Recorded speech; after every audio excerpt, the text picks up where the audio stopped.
What's up, boys? How we doing?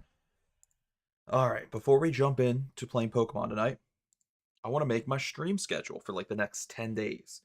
I've actually been really enjoying, I've been having a lot of fun, I'll be honest with y'all. I've been having a lot of fun playing uh this little Photoshop template that I created. It's like a little game that I made for myself with y'all, and I've been having a lot of fun creating my stream schedule live on stream. So we're gonna do that real quick, and then we'll actually hop into the gameplay for today's stream. Um, yeah, it's gonna be a good time. It's gonna be fun. I realized, by the way, and this might be the case for all of my stream layouts, my face cam is like unnecessarily misshapen to the box that we're using. Why is my face cam? It's like not correct. The face cam is messed up. We gotta fix that real quick. At least shrink it. That looks a bit better. It looks a little better. Is it like that on my other scene? I love this. Hope you get a lot of likes. Thank you. Thank you. How does it look on this one? You know, maybe it's been like this the whole time and I've never noticed. Maybe the face cam has been fucked up the whole time and I didn't notice. Oh my god, it is. All right. Add it to my long to-do list of things I need to fix off stream. Apparently, my face cam is just a little bit larger than it should be right now.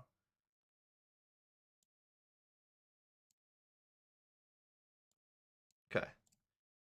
Shrunk it down to the appropriate size. I was wondering why I looked so zoomed in, bro. I thought I was tweaking when I was watching some of my last couple live streams back. What the fuck? Okay. Everything looks okay now. It looks fine. Whatever. Before we get too worried about that, we're gonna work on our stream schedule for like the next 10 days. Basically between now and Christmas. I'll put on some background music while we do this. And we'll just chill out tonight. Tonight's gonna be a nice chill stream.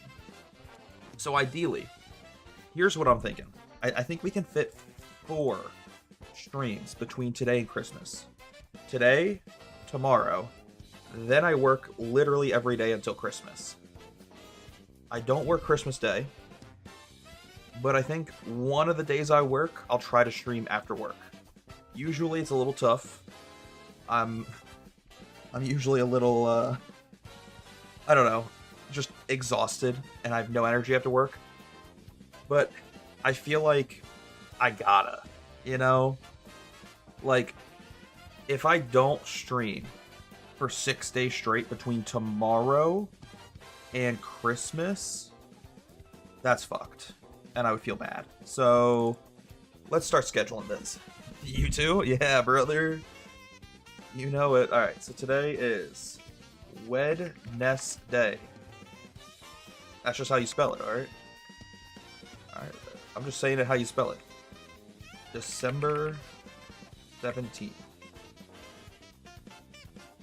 Today, we're playing... What did I just do? It looked like I had moved it. I'm tweaking. I'm actually tweaking. Today we're playing Pokemon. And I always forget that this text is never going to fit on the screen. I also need to, like, go copy and paste the E with an apostrophe over it real quick. Oh my god, I can't type right now. Give me a second. Oh my god, no. I'm going to lose it. I'm losing it. I'm tweaking.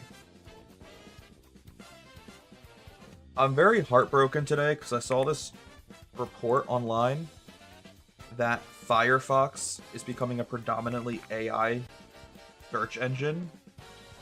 And I use Firefox. I moved on from all of the shitty, like, default search engines, like, well, what's an example? Oh, shit. I just realized my face cam's off again. Give me a second. My brain's all over the place right now. I'm so sorry. I can't focus on, like, one thing at one time. Hopefully that fixed it.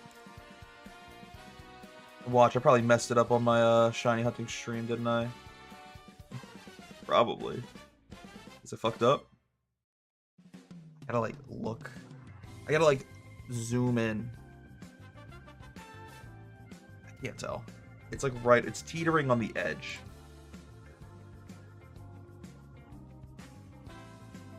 Shit got me fucked up, I can tell you.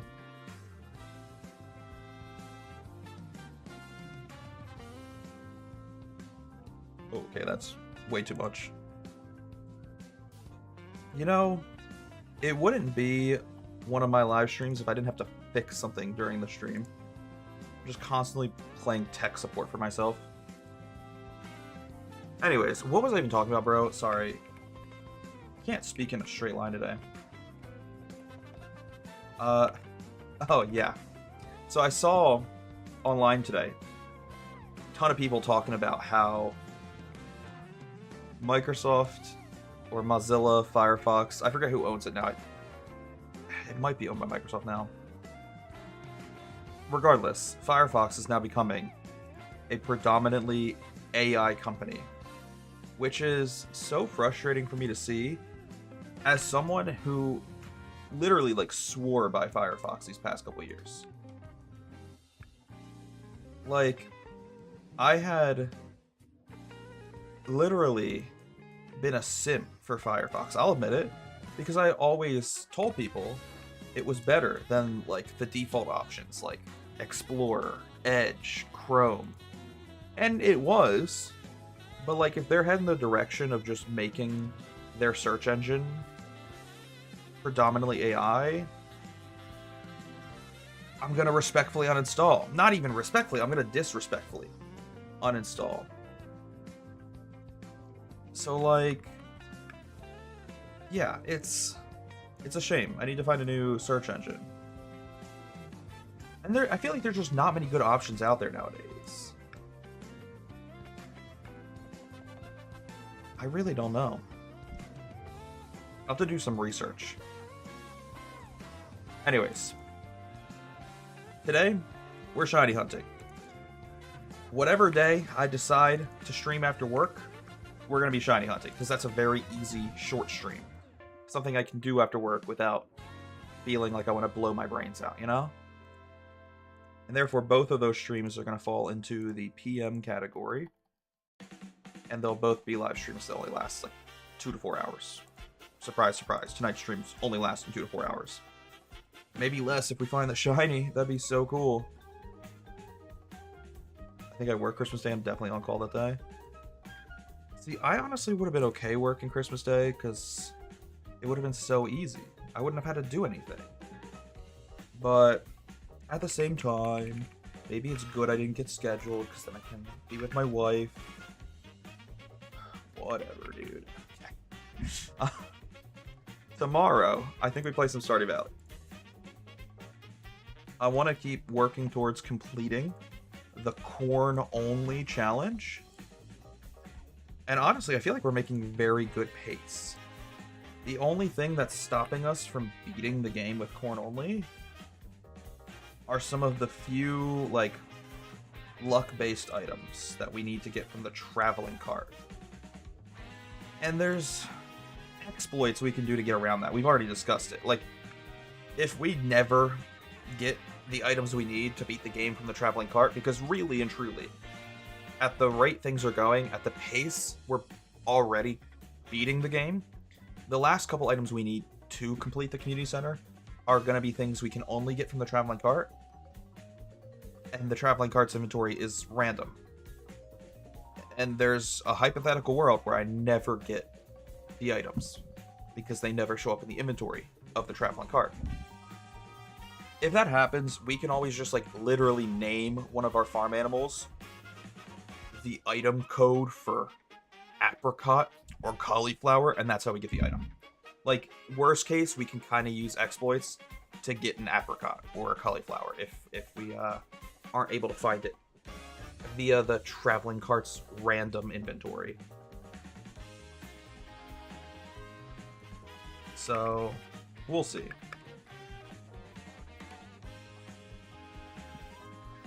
Okay. And for tomorrow we'll start the stream around the middle of the day, depending on when I wake up.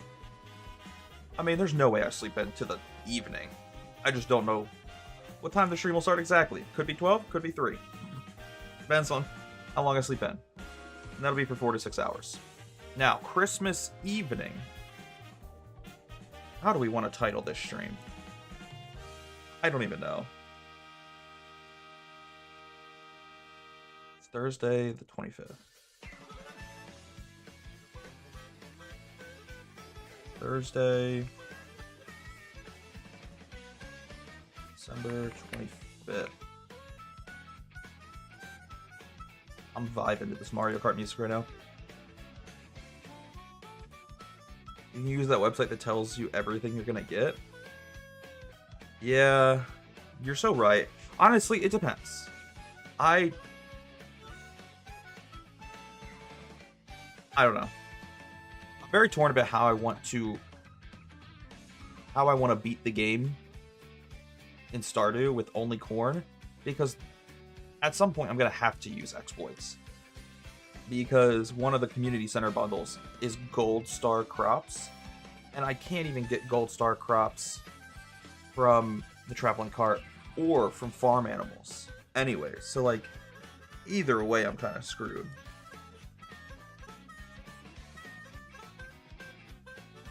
I use Opera. I heard Opera is like very much so bloatware.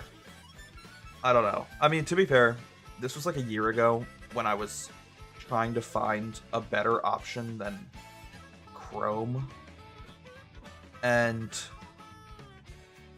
it was back like a year ago when I finally switched off of Chrome that I watched some YouTube videos, and a lot of people recommended Firefox.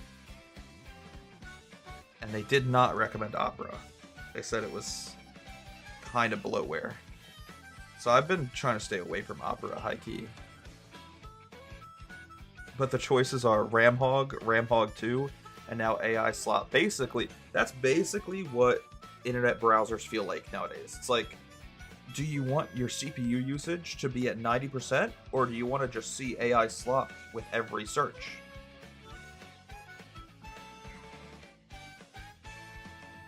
It's fucking annoying. Anyways, we should probably figure out what day we're streaming Pokemon again.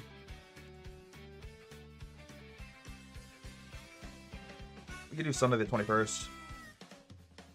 I think that works. Oh my god, I cannot type right now because I have all of these fucking... I mean, as you guys know, I got all of these fucking consoles on my desk, so my keyboard is like off to the side, tilted at the most uncomfortable angle. My keyboard's at like a 45-degree angle, so I can't type properly. At the very least, I'm not typing normally, so it's really difficult right now. I gotta contort my arms. Yeah, we'll do Sunday, December 21st. Okay. And then I think we'll title this stream Christmas. Okay, so it's really difficult how I want to title this, because I'm basically going to be making one of my own Christmas gifts. I'm going to be building a keyboard. Not just any old keyboard. I'm building an all-wooden keyboard. The problem is, I'm not certain if all of the parts are going to get here on time. Which is crazy to say out loud, because I ordered them on Black Friday. I ordered all of the parts to build this wooden keyboard on Black Friday. And so far, the switches have arrived. The base of the keyboard has arrived.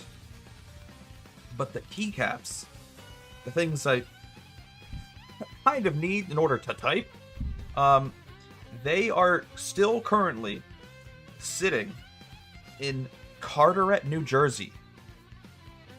They've been stuck in Carteret, New Jersey for 7 fucking days. They've been there since December 10th. So I'm starting to get a little worried that either A, I'm not getting those keycaps, worst case scenario, or best case scenario, option B, they're not going to get here by Christmas Day.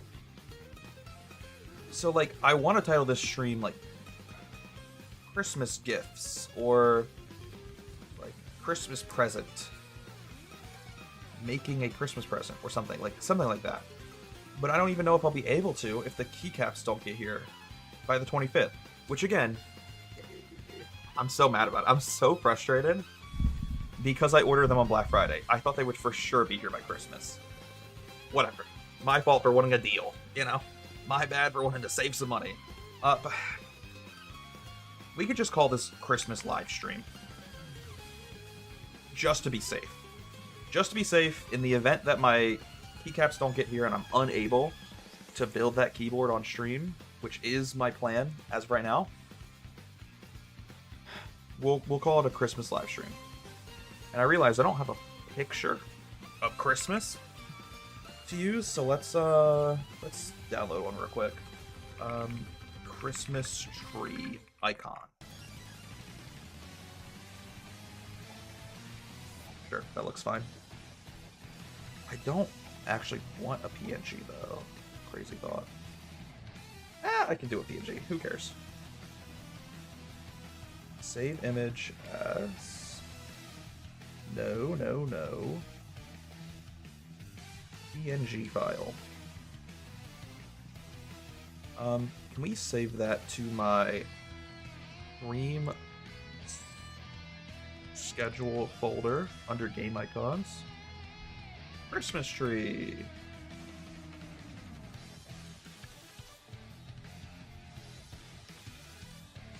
Okay. Let's open that up. Oh my gosh, my eyelashes are like stuck together right now. We got a Christmas tree. Oh shit.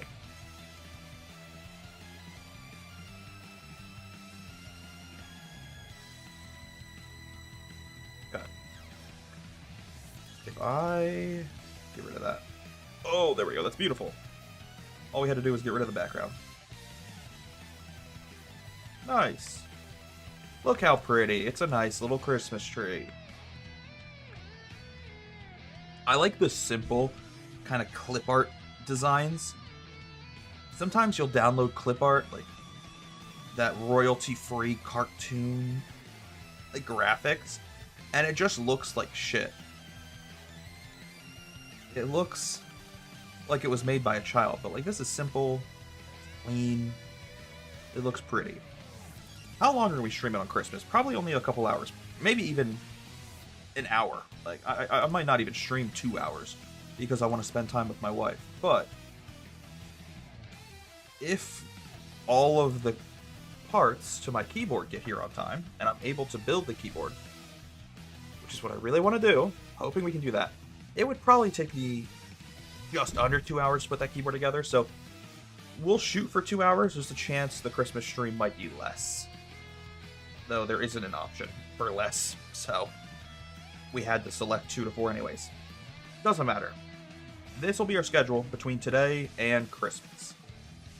I know it's not a ton of live streams, but also I'm working pretty much every day from the 19th on, with the exception of Christmas. So, like, I'm going to take what I can get.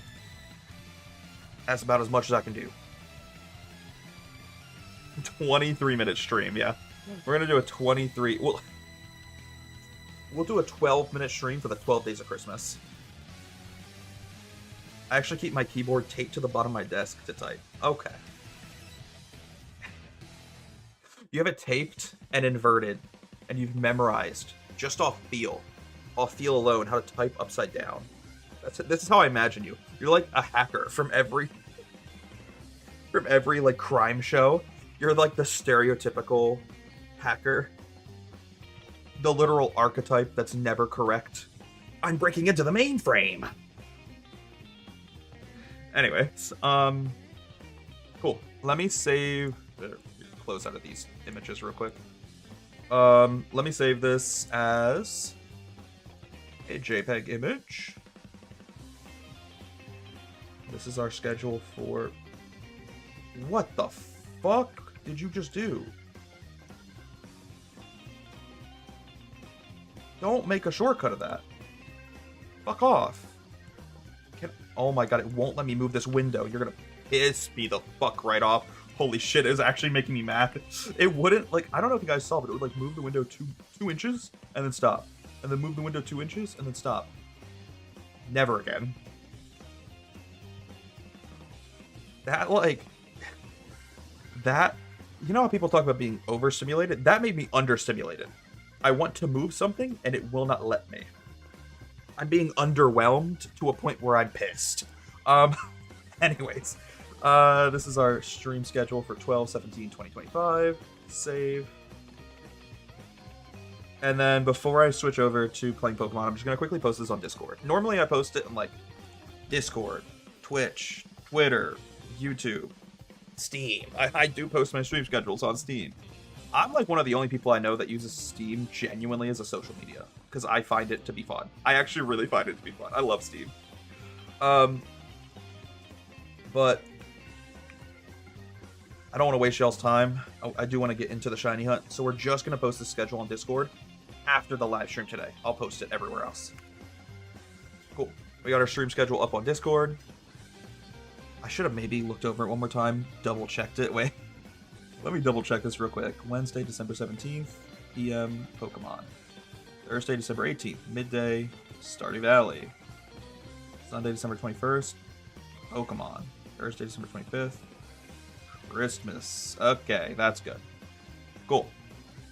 I like to double-check my work in case I made some dumbass spelling mistake. Let's get into the shiny hunt then. I'll close out of Photoshop. And we'll get it going. Cool, cool, cool. We're going to get it going. Alright. As per usual, we're probably only going to do like 500 resets max. I need to get my chair in the right position. I got to straddle my tripod here. Yeah, we're probably only going to do 500 resets max. But we won't need to do more than 500 because we're getting the shiny today, you know? You know what I'm saying? Positive thinking, positive affirmations. It's a little tricky to reach the Y key with my pinkies, but I got it eventually.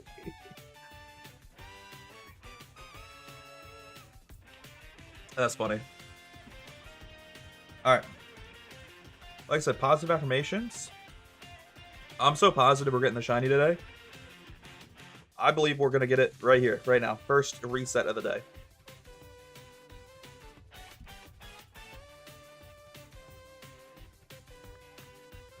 I'm locked in. Let me tell y'all.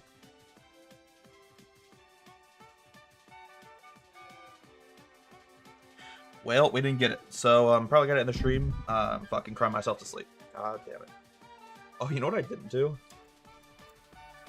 I have the clicker, but I don't have my program open that tracks our number of shinies. Let me open that program real quick. Give me 1 second. Cool. Got that fixed. Awesome, awesome, awesome. You know, I've been complaining a lot lately about just how much I have on my to-do list. Like, still gotta revamp my Discord server. And I still gotta fix some of my stream graphics. I've fixed most of them by now. And there's still like 4 emote slots that I'm not using that I should probably make emotes for, etc. Like, I complain about how much I need to do, but in all reality, I've been catching up on a lot of shit, and I'm very happy with that. Like, we finally have good sub badges that are custom. Not only are they custom, but they're like themed to our community and our brand. We added more emotes, more than just the like 3 I had prior. So I'm slowly knocking things off the to-do list. I think the reason I just complain about how much I have to do is because of how long the to-do list is. Like,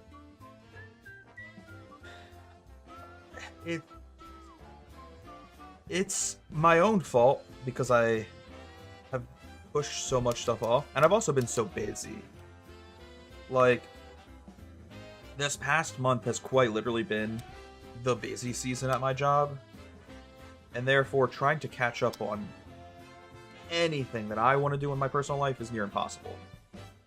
But hopefully as we move into like January, February, March, where I have a lot more free time, we'll slowly start to catch up on that to-do list. And one day, eventually, maybe, the Discord will get a revamp.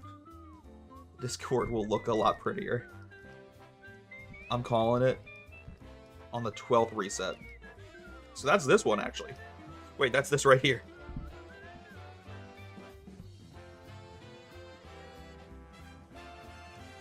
Oh my god, I keep accidentally naming these Charmanders. Why? What am I doing? Why am I doing this?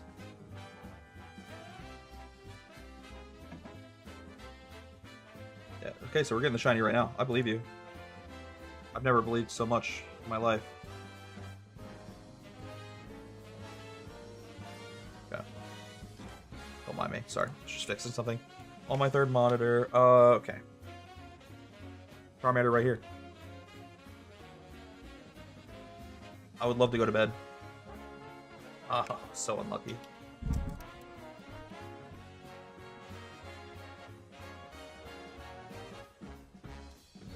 I will say, though, some of the things I've been wanting to work on are much longer to-dos. They're not just tasks I can kind of bang out in one day. Like, for example, one of my to-do list items has been, for the last couple months, trying to unlock YouTube membership. And we're so close. We're inching our way there, closer and closer with like every live stream. Why was I not playing both? Okay, hold up. I actually need to lock in tonight, clearly. Because I wasn't even playing all 4 games at once. I was just playing 2. I was just playing the DS games. What is wrong with me, bro?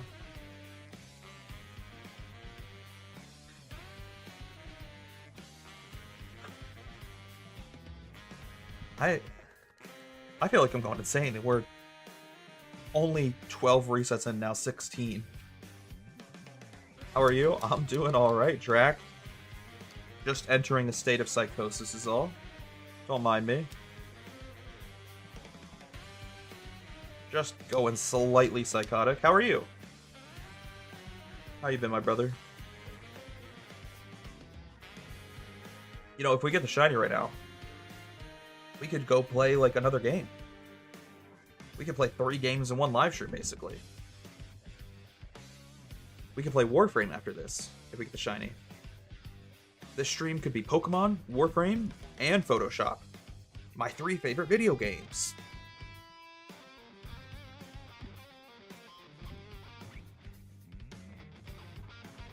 Not bad. I'm glad to hear that, brother. You got any fun plans for Christmas? What are we all doing for Christmas?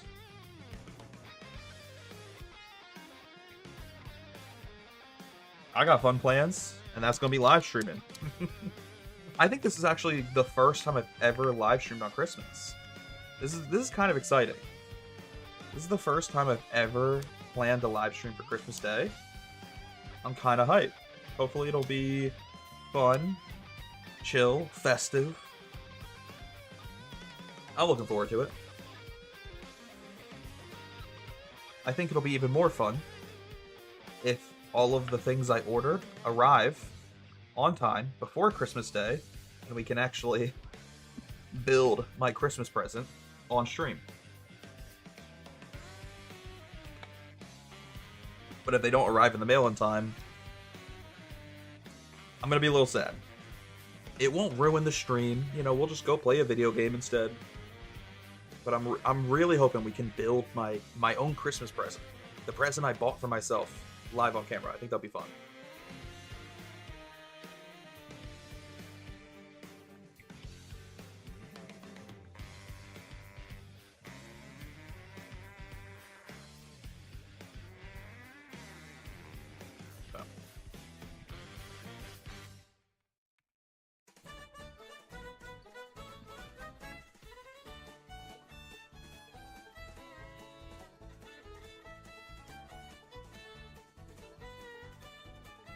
I saw shiny Mega Raichu Y. I liked how it looked, but then my friend told me it's just Pikachu, and now I can't unsee it. I hate it. I mean, shiny Pikachu, shiny Raichu, all of those are kind of disappointing for me, I'm not gonna lie. Give me 1 second. I gotta, like, take my belt off. I don't know why I'm wearing a belt on stream. It's just uncomfortable. 1 sec. Don't mind me, guys. I'm just undressing on stream. Sorry, this is normally content you only get to see if you're a Twitch sub. Or is that OnlyFans? I forget.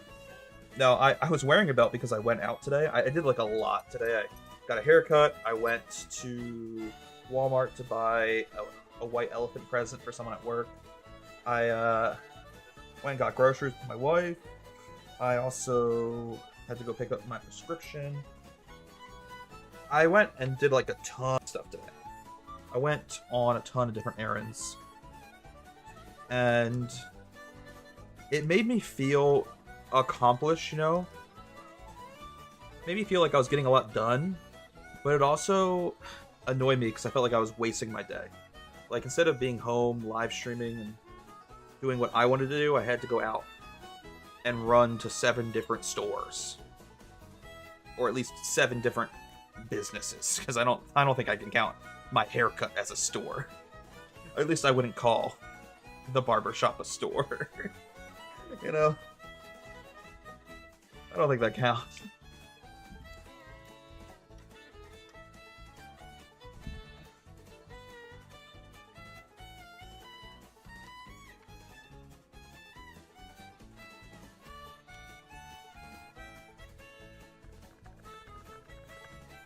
Oh, man. I'm also wearing my my Ninetales beanie today. I thought maybe it would bring us some good luck for the shiny hunt. Especially because Ninetales is a Generation 1 Pokemon. A fire type. And it's in this game. So maybe it would bring me luck with a Charmander themed shiny hunt. We'll see, I guess. Maybe I'm getting far too superstitious.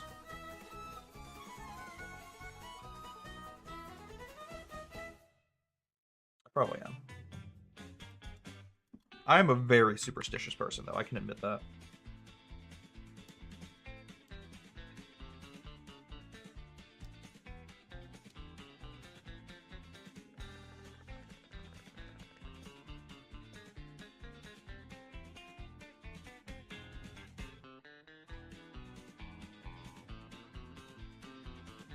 See, we're listening to the entire Mario Kart World soundtrack, which crazy thing to learn. I only learned it today. The game has a 10-hour long soundtrack, which to me, crazy. That's actually insane.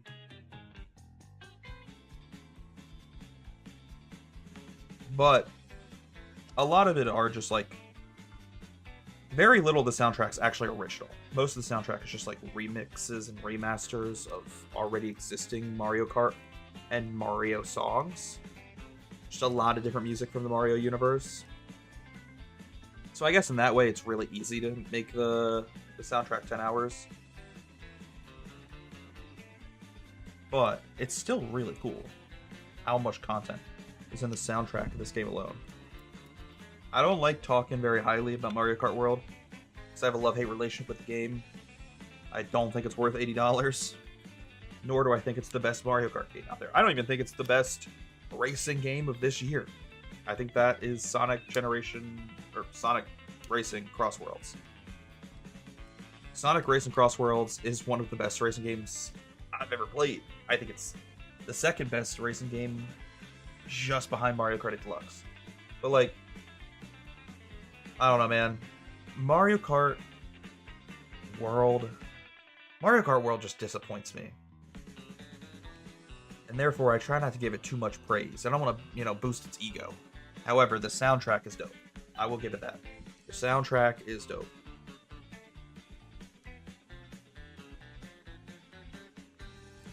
Shiny Charmander's mid. It is very mid. But Shiny Charizard is, like, top tier. It's one of the best shinies from Gen 1. Oh, Mario Kart World? I thought it was Super Mario Land 2. I mean, this could have been a song for Super Mario World 2. Like I said, a lot of the soundtrack are just remasters from old Mario games. Not just Mario Kart games, like old Mario games. So, Could be. You know?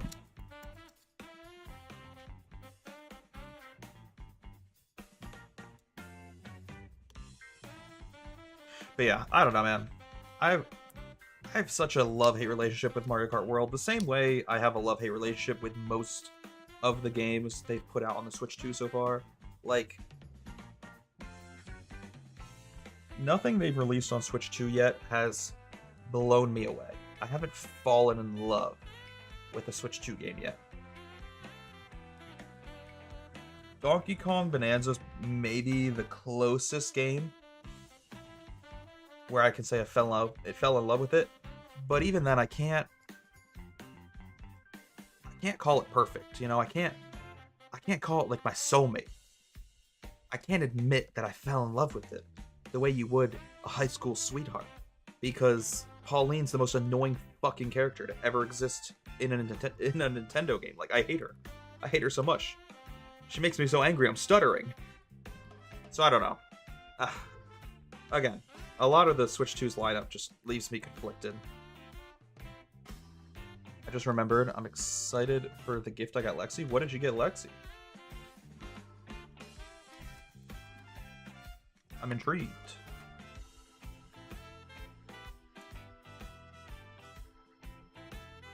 Mario Kart World won Best Racing at the Game Awards, and it got booed. It doesn't surprise me. I don't think it deserves it. Like I said, I will stand by my previous statement that I think Sonic Racing Cross Worlds is the best racing game of the year. It's so good.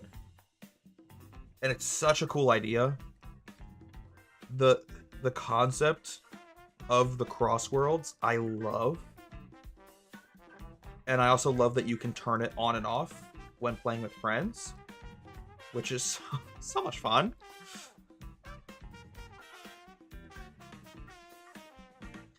Like, the Knockout Tour concept is cool on paper, but it becomes exceptionally boring when it's forced down your throat, and a lot of the Knockout Tour tracks, those kind of connection tracks between spots on the map, are long straightaways. Just boring, long highways where you're driving in a straight line for a long period of time.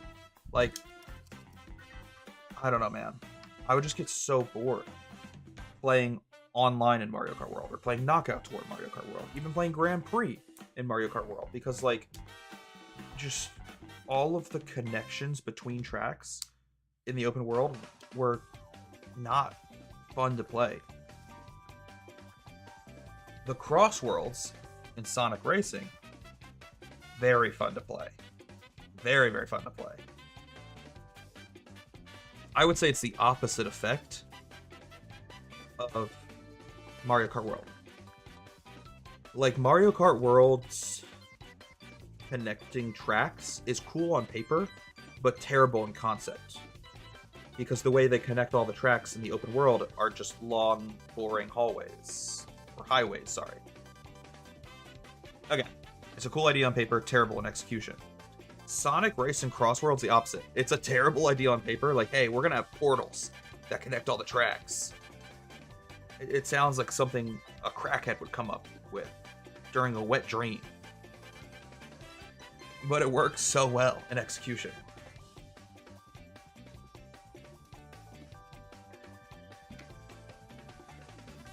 And I also love the fact that Sonic Racing has the funniest crossovers with other games' characters. Like, if I want to play as the Creeper from Minecraft in Sonic Racing, I can. And I do. He's my main. Or if I want to play as SpongeBob from SpongeBob, I can. Even better, I can combine those two and make the best of both worlds, where my character, my main in that game, is the Creeper from Minecraft driving a Krabby Patty cart in Sonic Racing. That sentence alone gets me a little excited, a little chubbed. Like, That's what I want in gaming. And I love it. SpongeBob from the hit game. SpongeBob. Exactly. Like, it's so cool. I love some of the characters that they're already featuring in the game. And some of the characters that they have yet to release but are planned for future updates, like the Avatar: The Last Airbender characters. Can't wait. Like, that's just preaching to my childhood nostalgia right there. You put Avatar: The Last Airbender in anything, and I'm excited. Unless it's live action. Then it usually sucks ass. But otherwise, I'm excited. How many shiny Charmanders have you caught so far? 7,056. The number's on screen, by the way. Come on, can we avoid redundant questions in the chat, guys? I'm trying to cultivate a chat of critical thinkers. So if we could just work a little bit more towards that. 7,056 shinies, please. Come on. Shiny Charmander are around 7,100. I believe it. I believe it, Drac. Listen. My previous guess of 6969 did not work out. My next guess is 8008. Because it spells boob. But I think it's going to work. I'm confident. I realize by committing to this guess, we're not going to get it tonight. Because I'm not doing 1,000 resets tonight. But I believe. I believe in us, and I believe in boobs.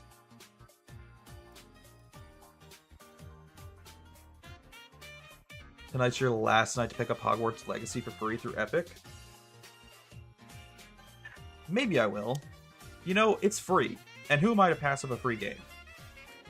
I just don't know if I'll ever play it, because, like, I just don't really care about Harry Potter as much. But I heard it's a good game, so maybe I'll check it out. I don't know. I'm never going to play it, but I still grabbed it. See, that's my logic. It's like, I don't think I'll ever play it because there's already so many games in my backlog that I want to play. So many games I need to play. Like, I own Red Dead Redemption. I own Skyrim. I own games that, like, if I died today, it would be a loss, a negative towards the grand total of my life, towards the overall way I lived my life. I would have failed if I didn't play these games. There's so many games I still need to play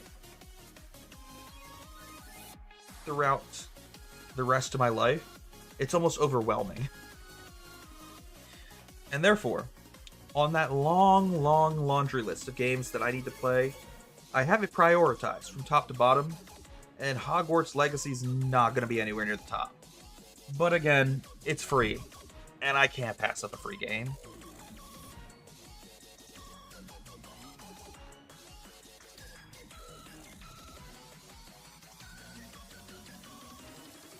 I will sacrifice a shiny Charmander? What does that mean? Oh, you would give me one.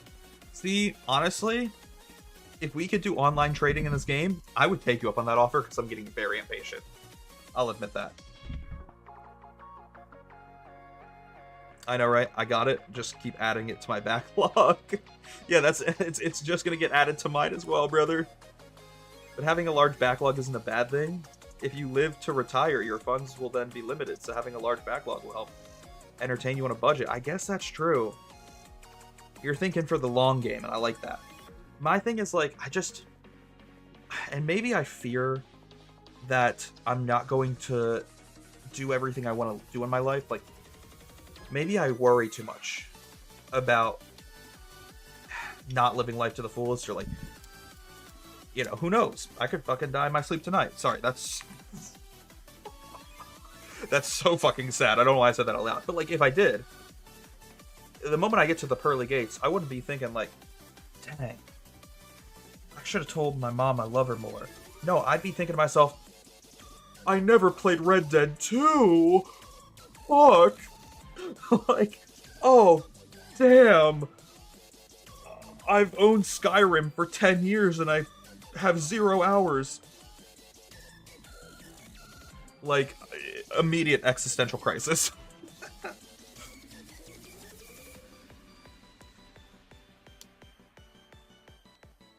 So yeah, I guess you're right. Listen, again, I'm very much so the type of person where I will not pass up a free game. So let me add it to my Epic library right now. I'm booting up Epic right now. Also, I think I missed a couple chat messages. Apologies. I got distracted by this conversation. Oh, wait, you got her a pre-built PC, Zach? That's actually sick. Same tier stuff in mind, but current year versions. How much money was that? Holy shit. Because I know some PC parts are going... They're going up in price. I honestly think Sonic has been making good racing games for a while. I even loved Sonic Racing Transformed. It was clunky, but super fun. What platform was that on again? I don't remember. What platform was Sonic Racing Transformed on? Do not remember. Okay. My Epic store just booted up. Give me 1 second. We'll do one more reset. And then I'll start installing it.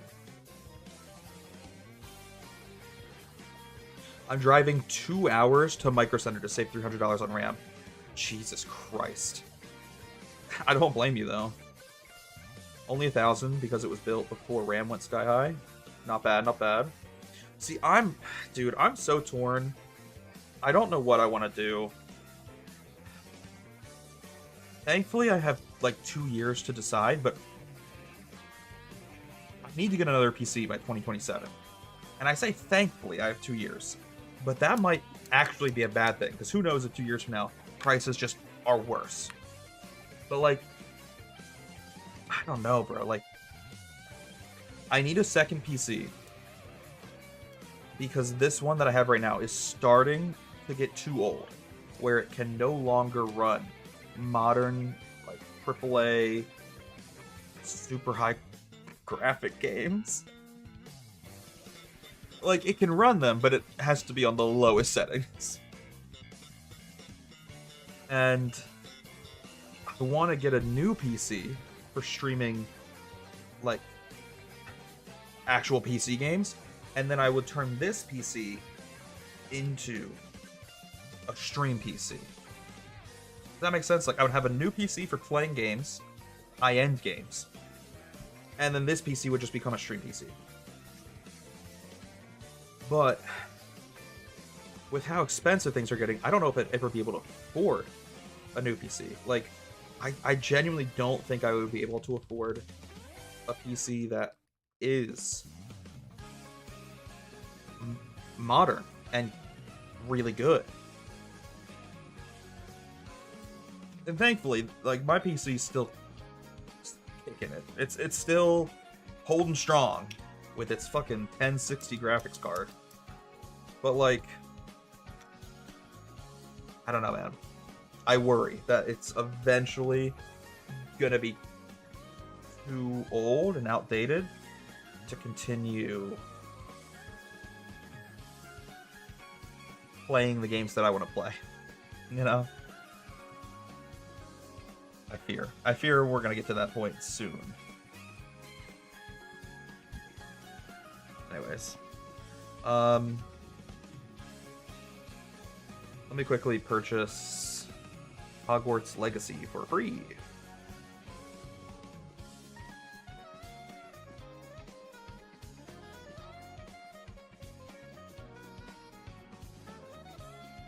Processing your order of $0.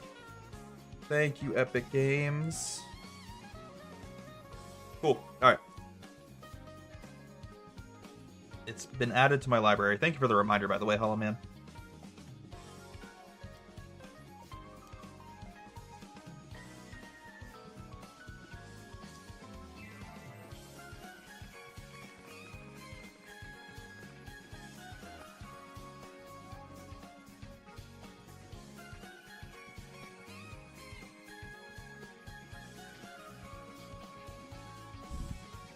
See, okay, I saw your message about Black Friday in the chat, and it made me so salty. Once again, I'm salty all over again about my keyboard, specifically the keycaps I bought for my keyboard on Black Friday that still aren't here. I'm pissed. And because they've been stuck in Carteret, New Jersey for 7 days, they've been trapped in the purgatory that is New Jersey for 7 days. I'm starting to get paranoid that I'm never going to get them. Like, they're never going to make it to me. And what sucks even more, like, and this is maybe why my paranoia is so rampant, is I literally got the last one in stock.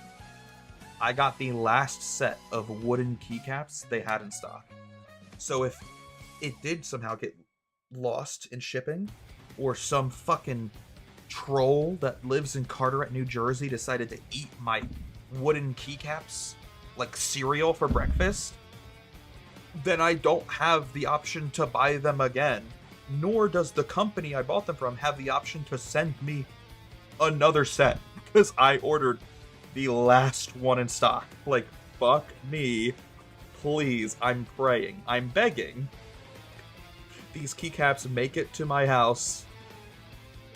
Preferably before Christmas, but at this point, I'll take any time in the next calendar year.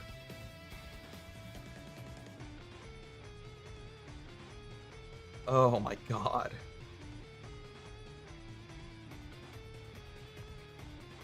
Up to 940 different shinies. Alright, that sounds like a humble brag, brother. I'm getting desperate.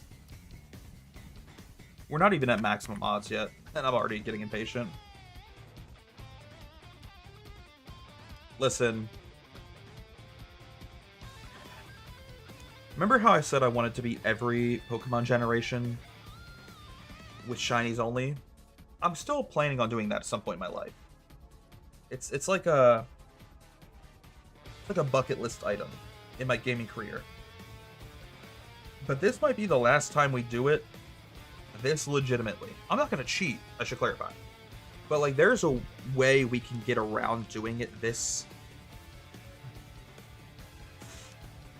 way. This frustrating, long, boring way.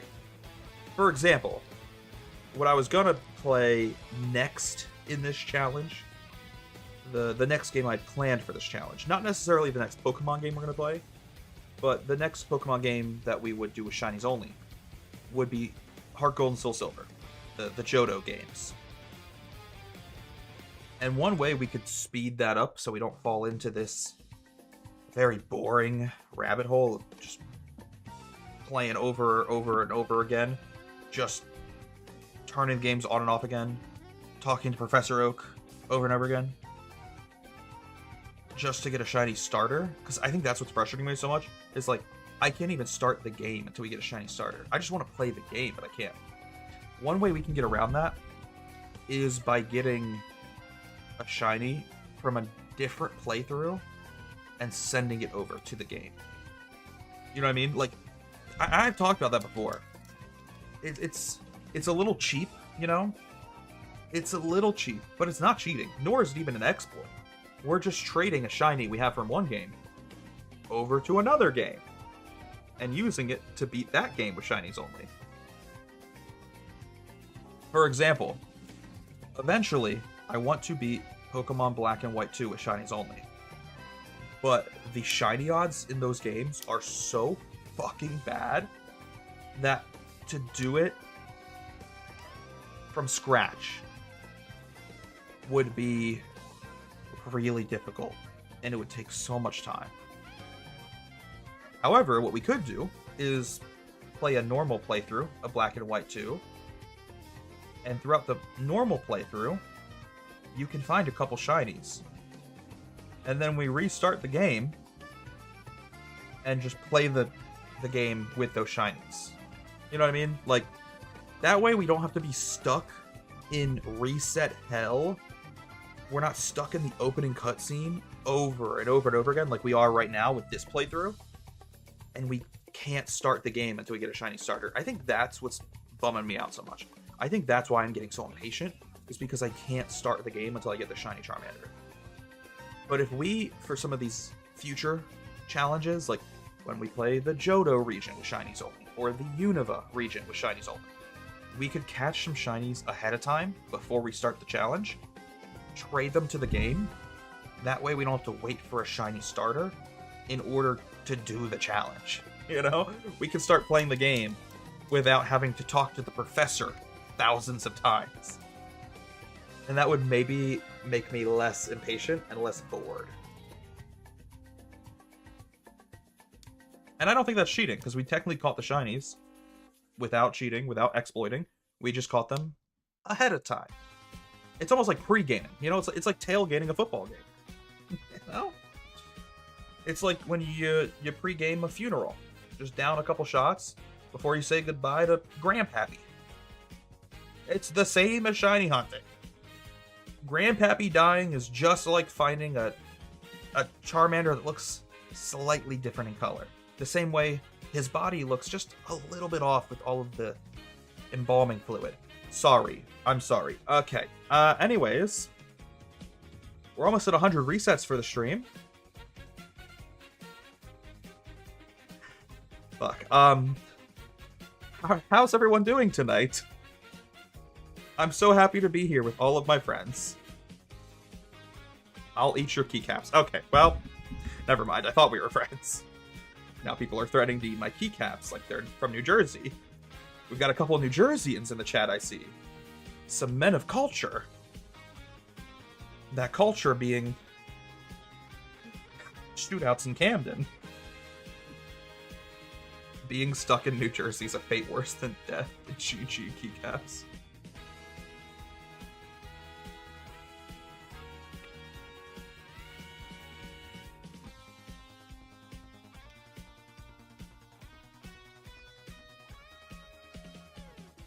Heart Gold and Still Silver's Professor Elm, not Oak. Yeah, no, you're right. I was just using Professor Oak as an example because we're stuck talking to Professor Oak in this game. And I don't want to be stuck talking to every other professor in every other game anytime we do this challenge again. Because again, it is a dream of mine. One of my goals, a bucket list in my gaming career to beat every Pokemon region with shinies only. But one thing that is not exciting me about that is being stuck in this opening cutscene and basically being prevented from playing the game because I'm stun locked by the professor and my starter not being shiny. So yeah, I don't know. I think in future shiny only playthroughs I'm gonna catch at least one shiny ahead of time so we can start playing the game. I just want to play the game. I don't think that's unfair. I don't think it's unfair for me to want to play the game because I bet y'all in the chat want to watch me play the game. You probably want to see me play the game. I want to play the game, and y'all want to see the game be played. But in the meantime, we're kind of stuck. And I realize there's the devil's advocate argument that,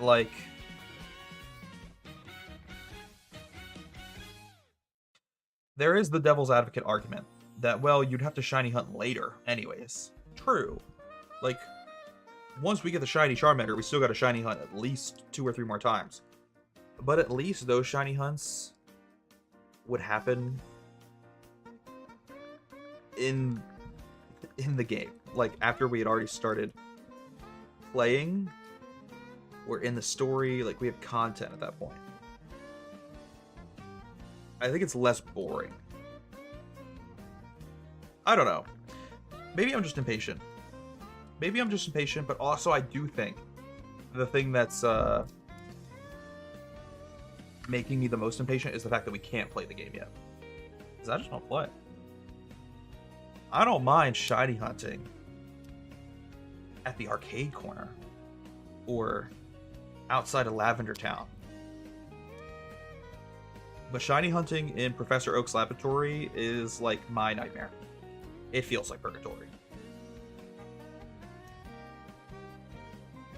You can talk to Oak to get an egg. And with Heart Gold, Soul Silver... Wait. With Heart Gold, Soul Silver, you can get a Pokemon with Cute Charm. So you can have a boosted shiny odds. Really? I didn't know that. How does that work?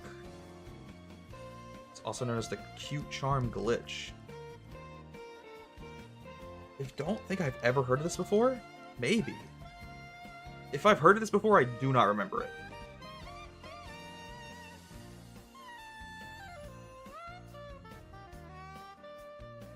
I don't know. I'm like second guessing myself now. How does that work?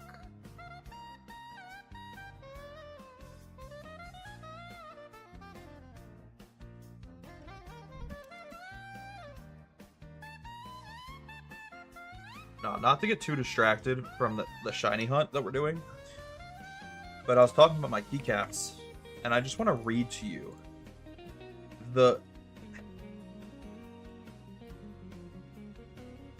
I want to read to you the shipping hell that I'm stuck in with these keycaps.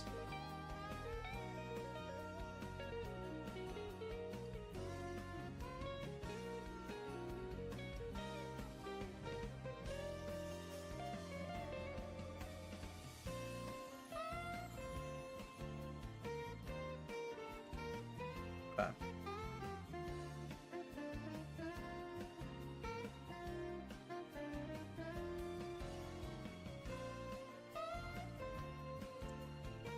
Give me 1 second. I forgot to copy my tracking number.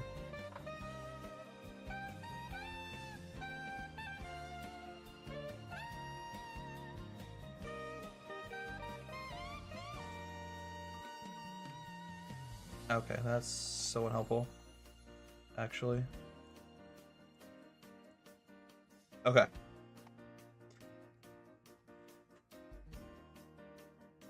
Alright. Are you guys ready?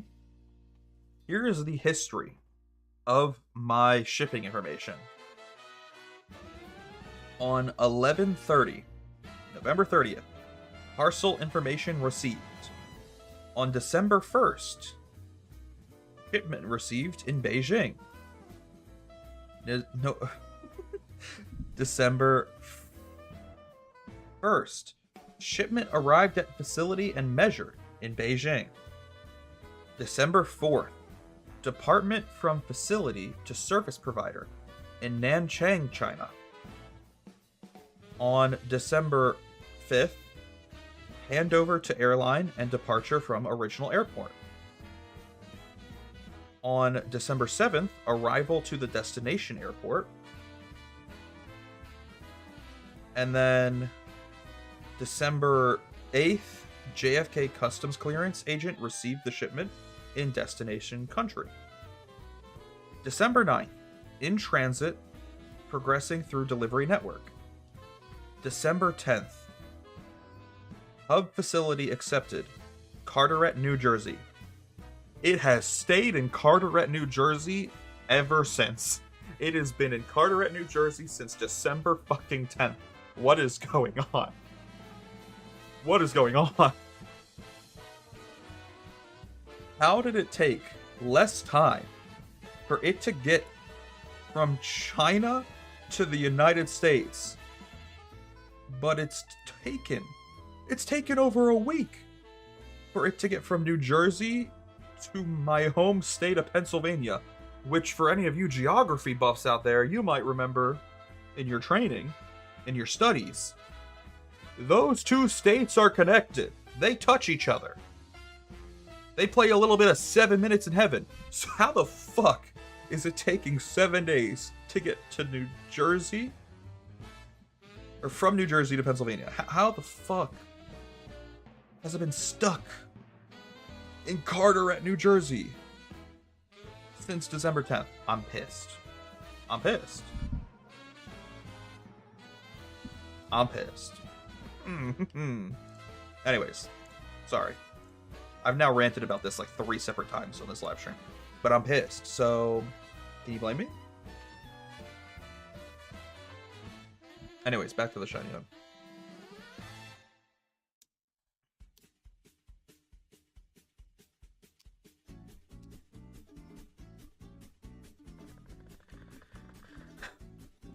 I'm so annoyed.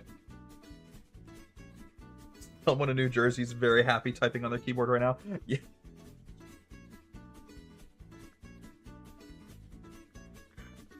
They've probably got some like shitty fucking Logitech Office keyboard that they've just slapped some walnut wooden keycaps on.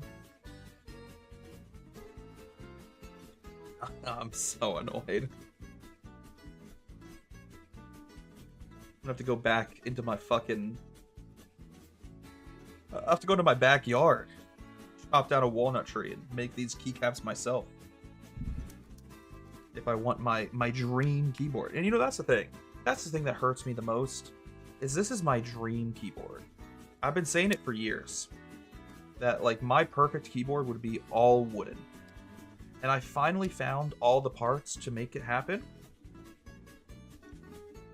And instead of letting a boy live his dreams, some crackhead in New Jersey is eating my keycaps like jerky. Just popping them in like Tic Tacs. God damn it, bro. So unlucky.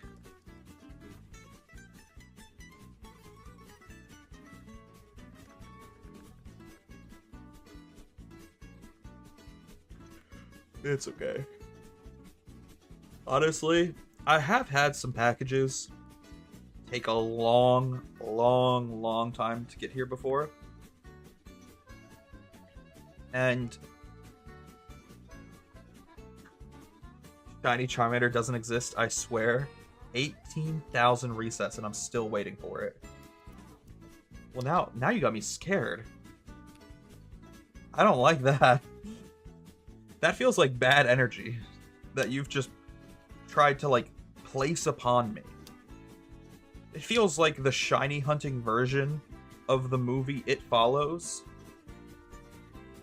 Like you're trying to pass on the demon to me.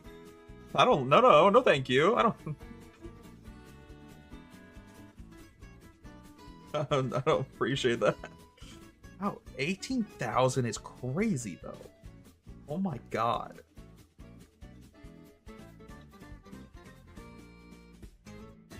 It's also like...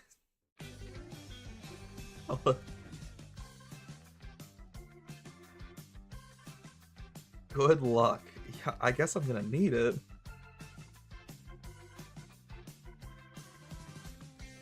I feel like I've been cursed. You ever see those TikToks of, like... This is super niche. I don't know if anyone's gonna understand it. But it's these dudes who will go out and, like, pretend to put fake curses on people. And they'll usually do it to, like, very elderly, hyper-religious people. And I'll admit, it's not funny. It's fucked up. It's very fucked up, okay? It's mean. I think the only thing that makes me laugh a little bit and makes it a little funny is the fact that these, like, elderly people believe it. Okay? Like, the fact that they believe it is a little funny. But it's not funny, okay? It shouldn't be funny. It's not funny. But it is a little funny. But it's not. That's what this chat just turned into. I feel like you're trying to curse me. It feels a little bit like that TikTok trend.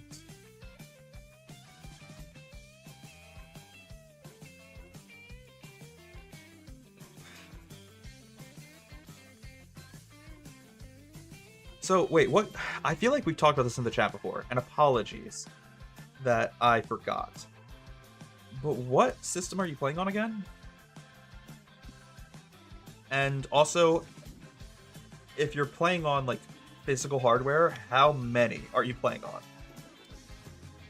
Because if you're playing on, like, one Game Boy, and you've reset 18,000 times, that's insane. Also, I'm a little behind. My numbers got a little off. We're gonna say the clicker's correct, because the clicker is usually the one that's correct.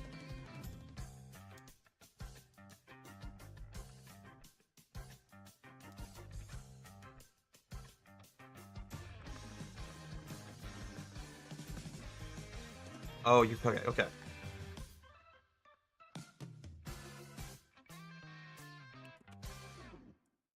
I won't lie. That makes me feel a little bit better. Because with the emulators, you can at least speed the game up a bit. I was so worried you were going to tell me that you were playing on like a Game Boy and only one Game Boy at a time, and that you've been resetting for the last 2 years of your life. Like, I was really worried it was going to be worst case scenario. But I see the emulators, they bother me a little less because you can speed them up. It's like a trade-off. Like, I like the emulators because you can speed them up, and you can open, like, for example, multiple of them. When I used to shiny hunt on emulator, I would have like 6 windows open on my computer, 6 different tabs.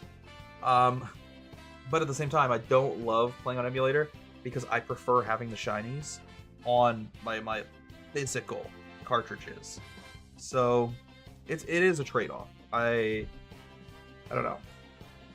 I'm always torn which I prefer. I think in my older years, as I'm becoming a slowly decaying, dying, elderly man, I'm slowly preferring like the physical copies of the game. But maybe that's, again, just because I'm getting old. The same way that like boomers prefer like a vinyl copy of an album instead of listening to it on Spotify like a normal person.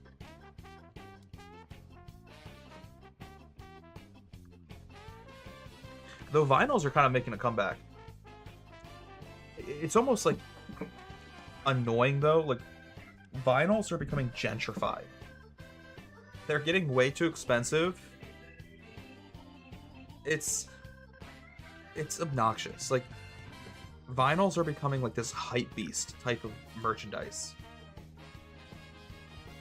Where if you want to own a vinyl, you want to be one of the cool kids that has like the new Olivia Rodrigo album on vinyl. You gotta shell out 50, 60 bucks. That's unnecessary.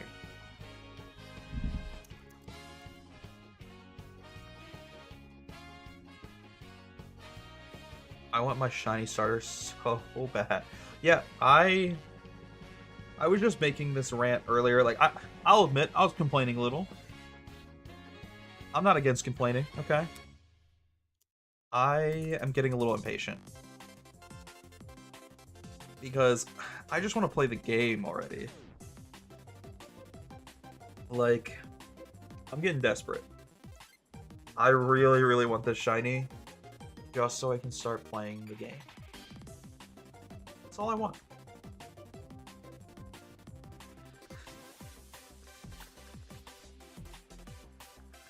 I think it doesn't help that, like, I have very little free time.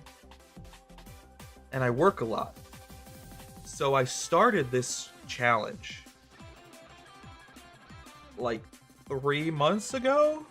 Maybe longer. And we still haven't started playing the game. So I think because it's been drawn out over such a long period of time, it's also starting to test my patience. Is it possible to buy a Game Boy in 2025, 2026? I think so. I mean, now, I realize I'm lucky, and I have a really nice, like, mom and pop owned retro gaming shop just down the road from me. But they have a ton of Game Boys, DS systems, they have a couple DSIs, a couple 3DSs. Yeah, they have a ton of different systems. Ooh. I just dropped my controller. Hold up. Yeah, fix it. Yeah. Give me 1 second. I'm gonna check something, actually. I'm really curious. When did I start shiny hunting?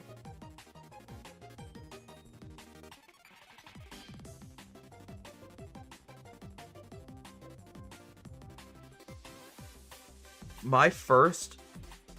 Okay, well, not my first ever shiny hunting stream. But my first ever fire red and leaf green shiny hunting stream. The first day that we started this challenge was back on September 7th. I think that's why I'm getting impatient. Justifiably so. I'm impatient about how long it's taking us to find the Charmander, because we've been playing the same opening cutscene. We've been talking to Professor Oak and Gary's dumbass since September 7th. And I still haven't found a shiny, and I still haven't been able to start playing the game. Yeah, it makes sense now why I'm getting so impatient. Hey, what's up, Don? Nice to see ya.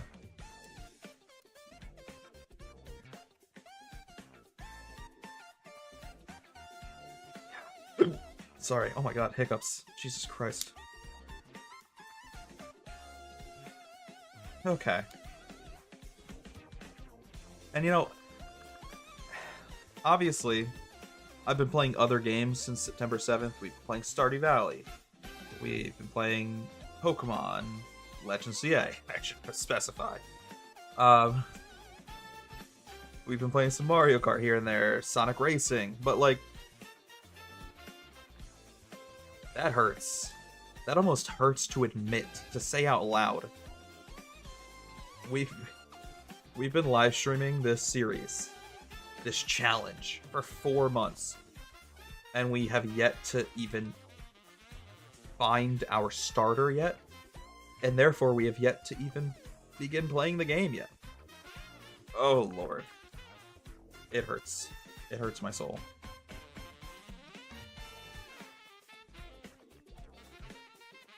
Haven't been in this chat in a while. I know it's been a minute since I've seen you. Been up to anything fun? Doing anything of note worth? I don't know what to say. Anything worth mentioning? Got any updates for us?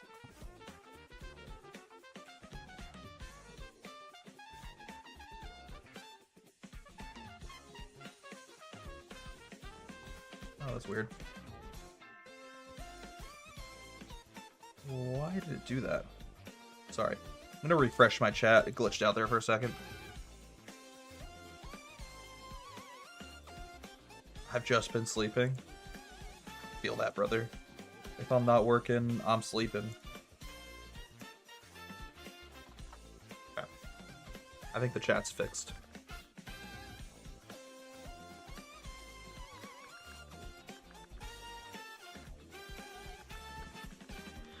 Especially since school takes up a lot of time. Yeah, I mean, that's how I feel about work, bro.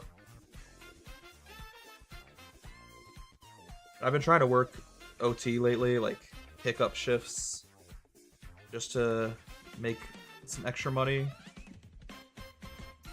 and use that extra money to buy myself keyboards that won't arrive because they're stuck in Carteret, New Jersey. Hate myself. Yeah, it's rough. Unlucky.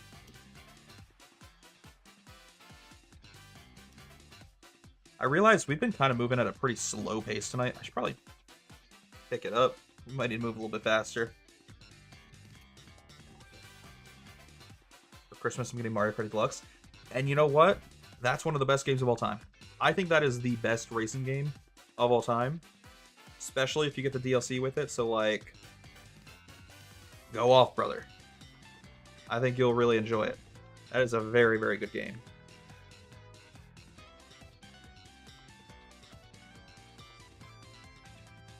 We're listening to Mario Kart music right now because I love Mario Kart so much.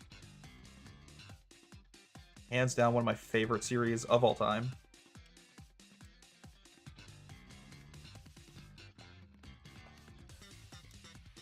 Listen, I think Mario Kart 8 Deluxe, specifically. Mario Kart 8 Deluxe is like the perfect racing game. It has so much content. The tracks are beautiful. The music is phenomenal. It feels really good to race in that game. Like, the traction, the way you drift, it all just feels right. I don't know. It's hard to explain, but like, it's just perfect. Nintendo music's very good. I agree.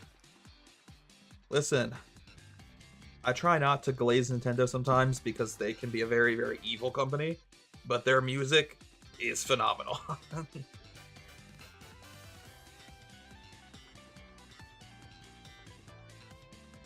I won't glaze the corporation, but I will definitely glaze the composers.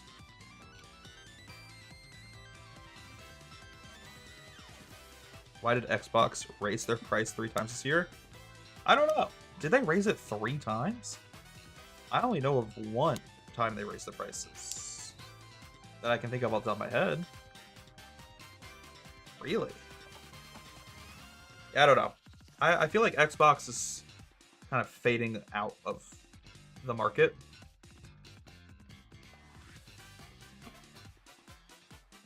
Like, if you looked back a couple years ago, the video game market was split. Well, I should clarify, the console market was split 3 ways. There was the big 3, Nintendo, PlayStation, and Xbox. And more, it's becoming the big 2, and it's just PlayStation and Nintendo. Xbox is slowly but surely fading out of the limelight and is no longer becoming it's no longer becoming a console company, and it has much less stake in the console market.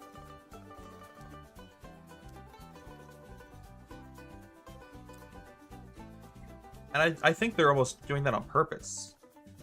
Maybe not on purpose, but like they're leaning in to what does make them money. Exactly. Yeah, Microsoft doesn't need Xbox to do well.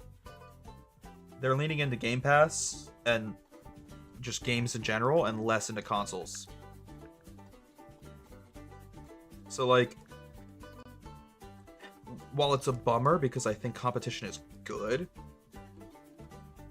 and I do think it sucks that there's one less console in the market to compete with PlayStation and Nintendo. There's one less console in the market to drive innovation and creativity. I think Microsoft kind of did it to themselves. Yeah, I do think they raised Game Pass recently, if I'm not mistaken. I don't know how much they raised the price of it, though.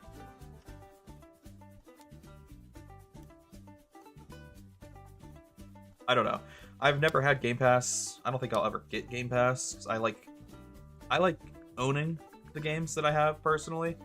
Like, even if I don't own them physically, I want to own them.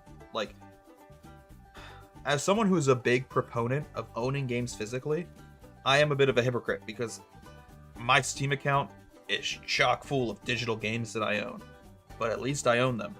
Game Pass is just, it's another step away from that rule in my mind that I can't justify it. Like, it's already difficult for me to justify owning games digitally. Like, I have to like justify it to myself. I have to argue with myself internally to buy a game digitally because in my heart of hearts, I'd rather own it physically. So by that logic, like if I have to argue with myself to buy a game digitally, I'm not buying a subscription service for games. Well, you own the license to play them. Sure. Yes. Depends on the platform you're using. That's why I don't like Nintendo. That's why I really don't like Nintendo, actually. That's why I don't like buying Nintendo games digitally, because with Nintendo, you are correct. With Nintendo, you are buying the license to play them, and I hate that. I fucking hate that. But that's not necessarily correct with, like, Steam. That's more of a game-by-game basis. What was I saying? Oh, yeah. So, like, I'm not paying for a subscription service because I don't even own those games. And that bothers me. That irks me in a way.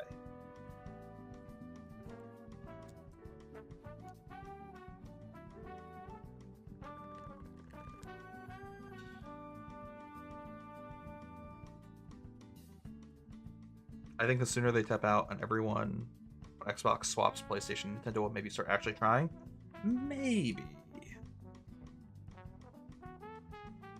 I don't know. There's an argument there that if PlayStation is a bigger threat, Nintendo will be more likely to innovate. But at the same time, I don't think Nintendo needs to innovate against PlayStation right now because they're in their own little niches. Like, Nintendo's console is more of a handheld than a console, whereas PlayStation's console is a console. That's, I think, the problem we're falling into. Is neither company needs to innovate, neither company needs to change, and neither company needs to do anything to better themselves or better their product for consumers. So both are just becoming dog shit, and it makes me annoyed. Like, both Nintendo and PlayStation are stuck in this cycle of fucking over their fans. And I don't know. Hot take, I'm not about it. I'm not happy about it.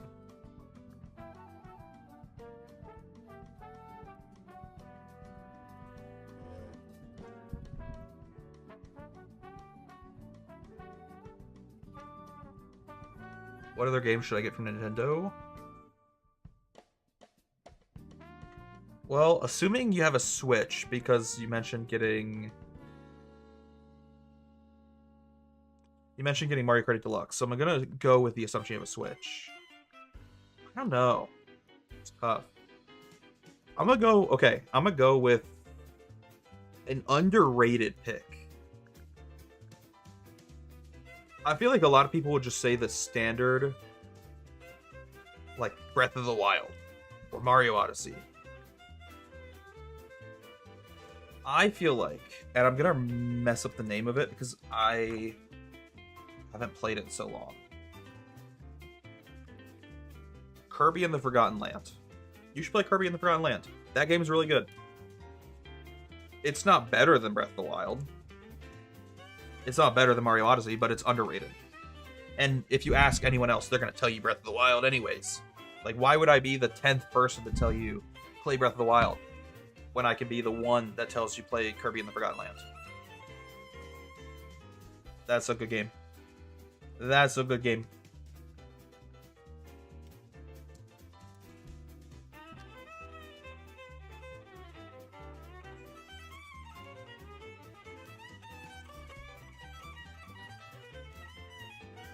What do you mean you don't know how to hook it up to your TV?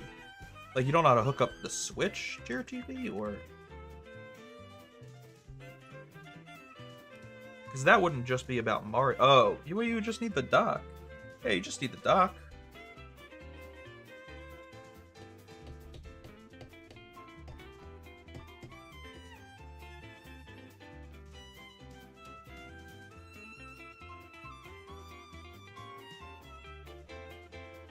You bring up a very good point, my dearest Sonic Generation fan. That's something that makes me so sad. The Nintendo eShop being like on a life cycle of a couple generations of consoles. Like, for example, the 3DS eShop no longer existing was heartbreaking for me. I at least was smart and downloaded every game I'd ever bought before it went away.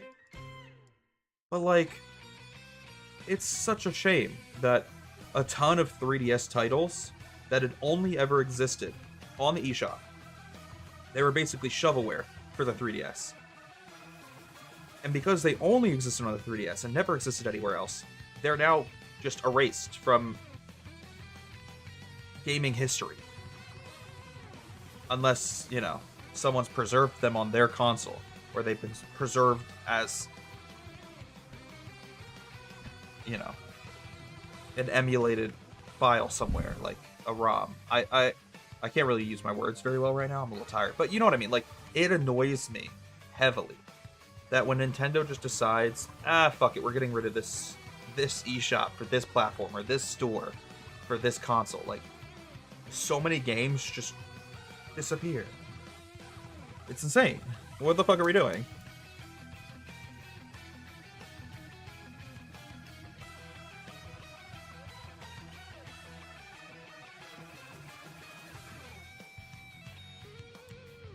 Hey, thank you. I appreciate you. Have a nice night, my dearest Melon Wizard. I'll never forgive Nintendo for taking Four Swords Anniversary Edition away on the DSi. You know what's crazy? It's so crazy you mentioned that. I have that on my 3DS. That's one of those games that I downloaded before the 3DS eShop was shut down. We gotta play that together sometime, brother. I know you're going to bed. Go to bed. But then, after you go to bed, when you wake up tomorrow morning, we're gonna play that game together. When you wake up tomorrow, first thing we're doing in the morning is playing that game together. That's so funny you mentioned that.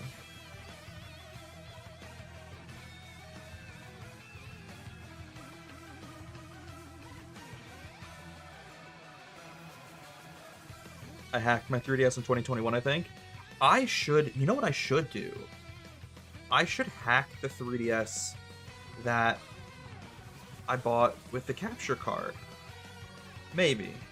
See, I've always been too scared to hack my, like, limited edition Legend of Zelda 3DS because it's very expensive, as the limited edition console goes. It not only is expensive, but I've kept it in very good condition.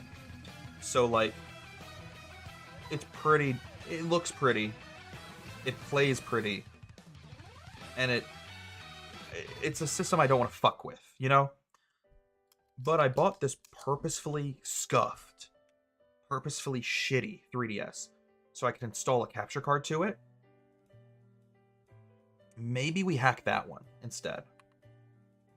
It's not too hard. I did it, and look how dumb I am. You're not dumb, brother Brandon.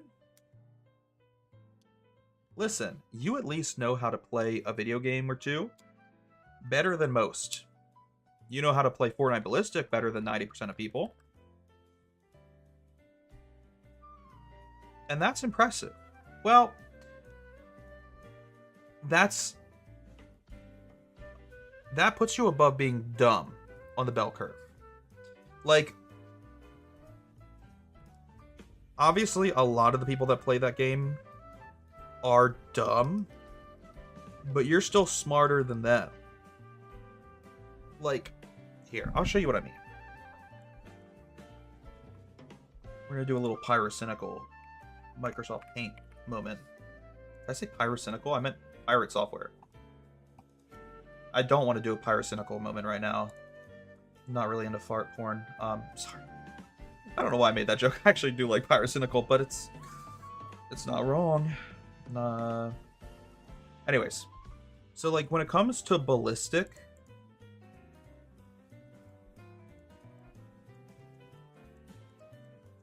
the bell curve of stupidity kind of goes... I guess it wouldn't be a bell curve. How good someone is versus how stupid they are. Like, if stupid is up here and good at the game is down here on this graph, most people are stuck up here. Like, it plateaus for a while and then it drops off. And I would say I'll be... What are two colors that are like in love? What are two colors in love? Green and purple. I'll be green. No, we already used green for the graph. Fuck. We'll do pink and purple. I'll be pink, you be purple. Me and you are like right up here. That's us. So you're not stupid. You're smart.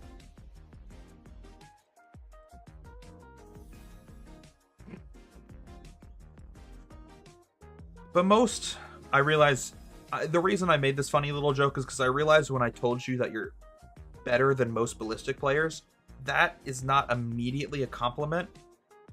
I had to clarify why it was a compliment, because you're right here. Most ballistic players, though, are really, really stupid, because they all fall under this category of being fucking morons. But I promise I meant it as a compliment. Most of them are fucking morons, though. Anyways.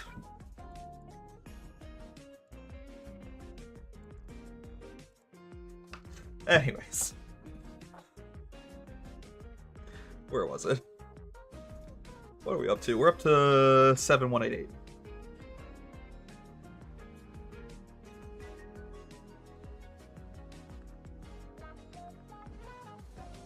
The dock comes with the Nintendo Switch, Don. I don't know if I answered your question earlier. Apologies. I might have already answered that question, but I've already forgotten. So in case I didn't answer your question, the dock, yeah, it comes with the Switch.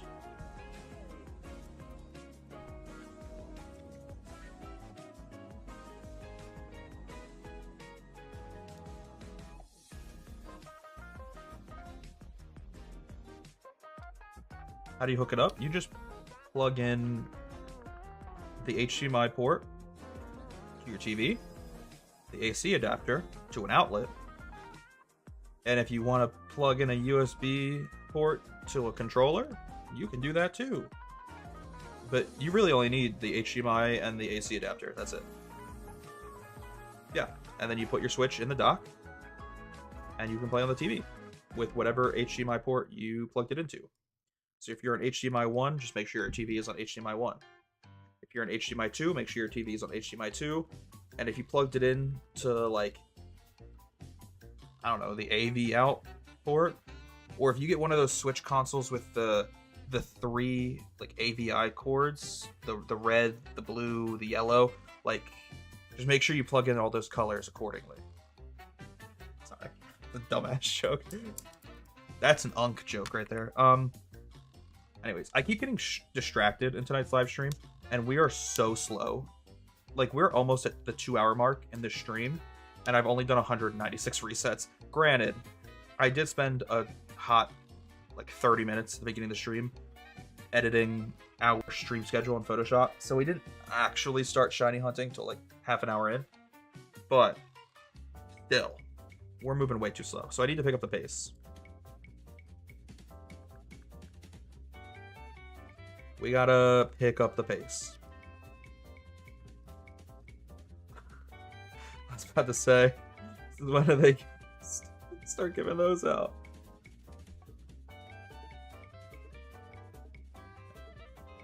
Not even the Wii U came with yellow, red, and white AV cables.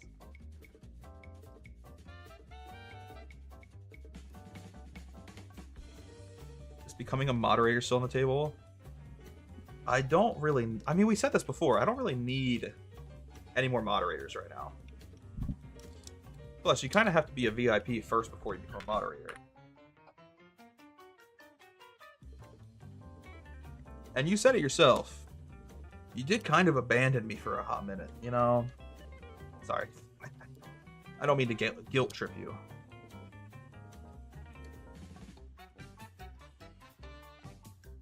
Yeah. Yeah, we got like 3 mods in the chat already.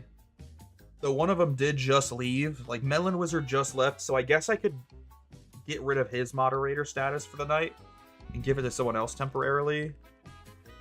I would just have to give it back to him. When is the next Among Us stream?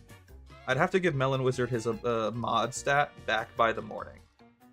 But, like, Sam, if you want to be mod for the next 4 hours, I got you. When's the next Among Us stream? Okay.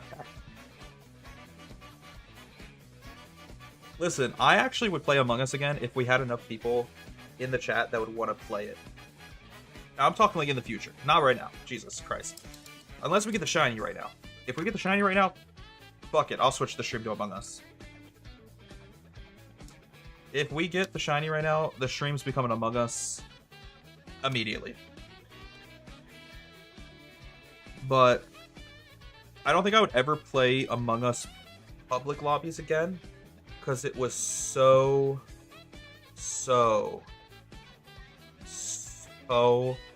stupid. It was mind-numbing. How do I become VIP? Well, I'm trying to find a nice way to say this. I promise that I mean this in a constructive way. But asking like 3 times in 10 seconds is not the way to do it. Like, you gotta give it time to breathe. I need to have more than 10 seconds to respond to your message.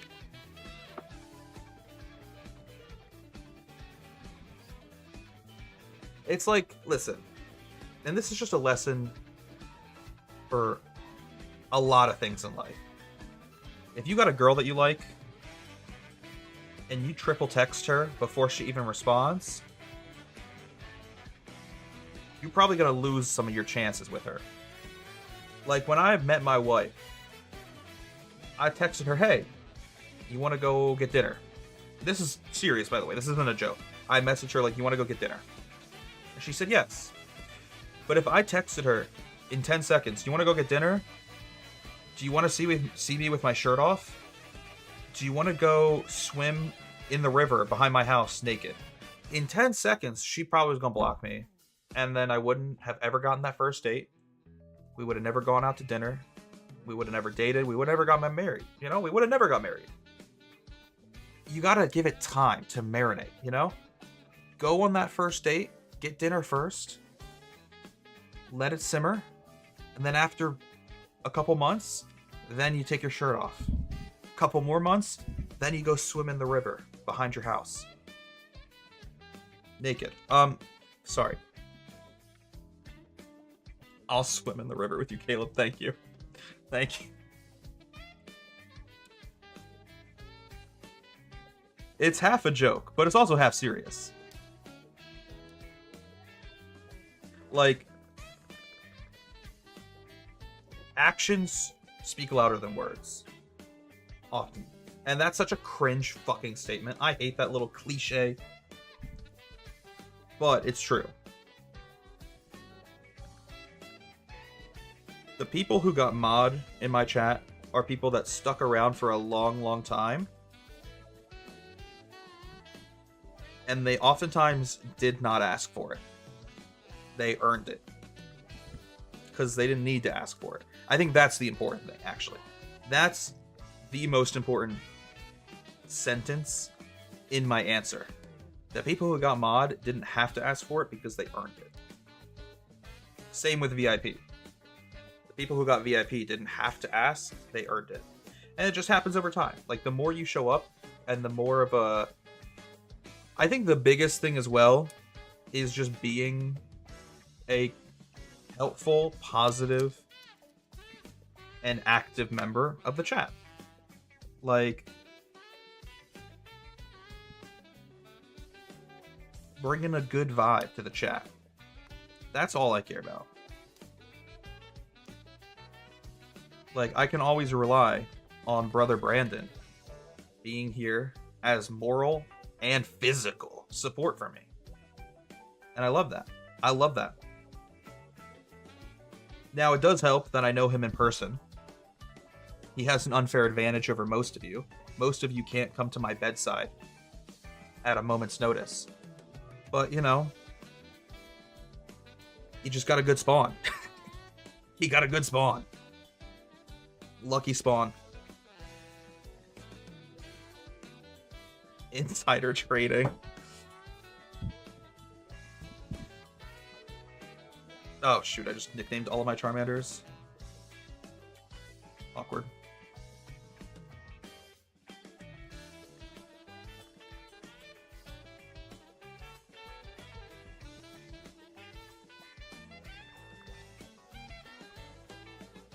No, but sorry, going back to the Among Us question, I realized I didn't get to finish that topic.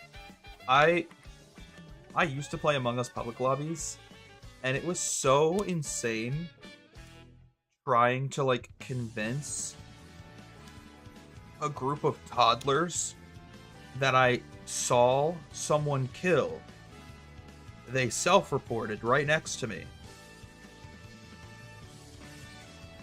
And then have to argue with them over text chat when most of them didn't even understand proper grammar yet. Like, a lot of them were still speaking and writing without proper proper nouns.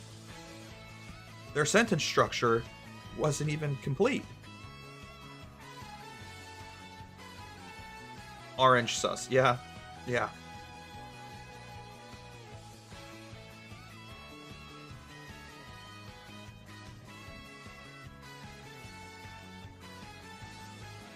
Using speech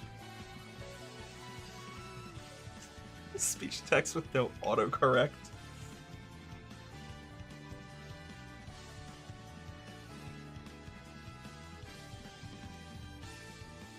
Pretty much. It was funny. It did lead to some good content in the past, but it also was very annoying. Especially because, like, I'll admit, okay, I can admit this. I maybe took Among Us too seriously. Because as someone who loves, like, social strategic games, for example, I absolutely love the game show Survivor. It's my favorite reality game show, competition show, whatever you want to call it. Favorite of all time. I'm actually a little sad right now that I'm missing the Survivor finale that's currently live on TV right now as we're streaming. But it's fine. I'll watch it after the stream. Like, I love Survivor. I love games where you can make alliances or vote people out. Like, any game that has a voting mechanic and you can communicate and strategize with people in order to vote people out, it's immediately a top 10 game for me. I mean, I love Survivor so much. I literally played a version of Survivor online that lasted 38 days. 38 real-life days of playing Survivor. Like, I'm very much so addicted to that format and those types of games.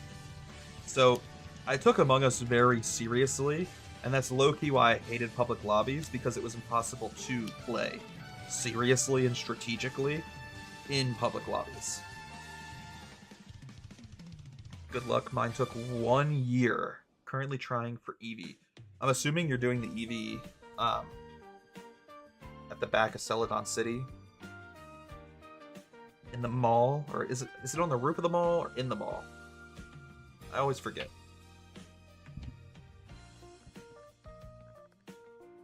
I'm assuming. Have you ever played Among Us with your life on the line? Yeah, I did 3 tours in Among Us. My uncle might have killed a couple Viettes in the war, but I've slaughtered hundreds in Among Us.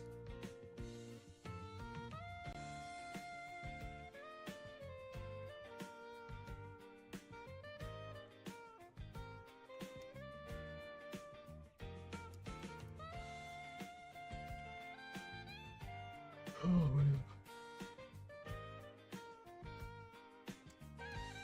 Oh. We'll keep going. We will keep grinding.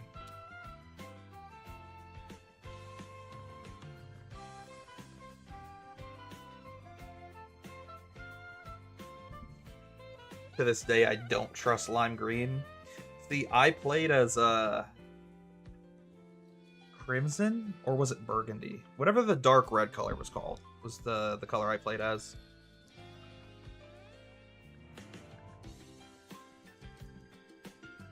Yeah, first time in digital copy was less than 100 soft resets. I don't have that type of luck now.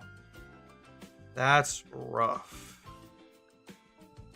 Shoot, I just nicknamed my Charmanders again. God, why do I keep doing this? Wasting so much time nicknaming Charmanders. Yeah, I wish I had the type of luck right now. especially with this shiny hunt specifically.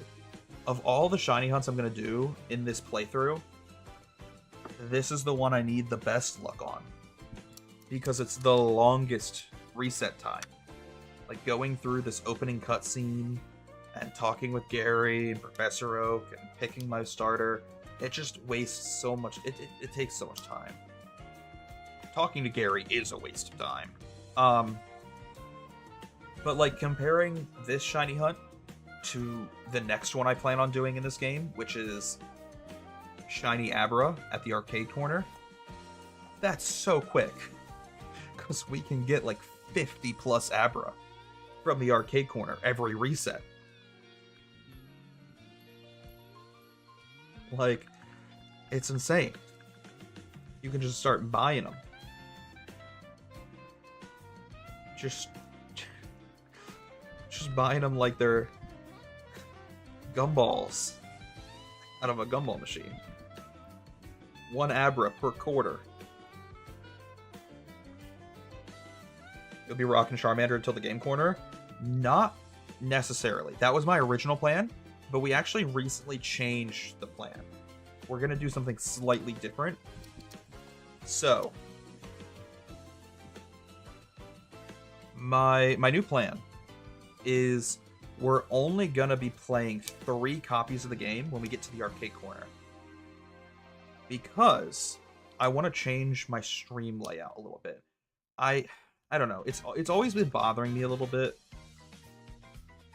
how not great the footage looks. I can admit that. Like, this is a $14 webcam pointed at 4 consoles. Obviously, it's not very crisp. And it's caused me a little bit of doubt, self-consciousness, whatever you want to call it. I'm not as happy with my content as I could be. So, my plan is, once we get the Charmander, we're going to mix it up a little. We're going to slightly change how we're going to lay this out.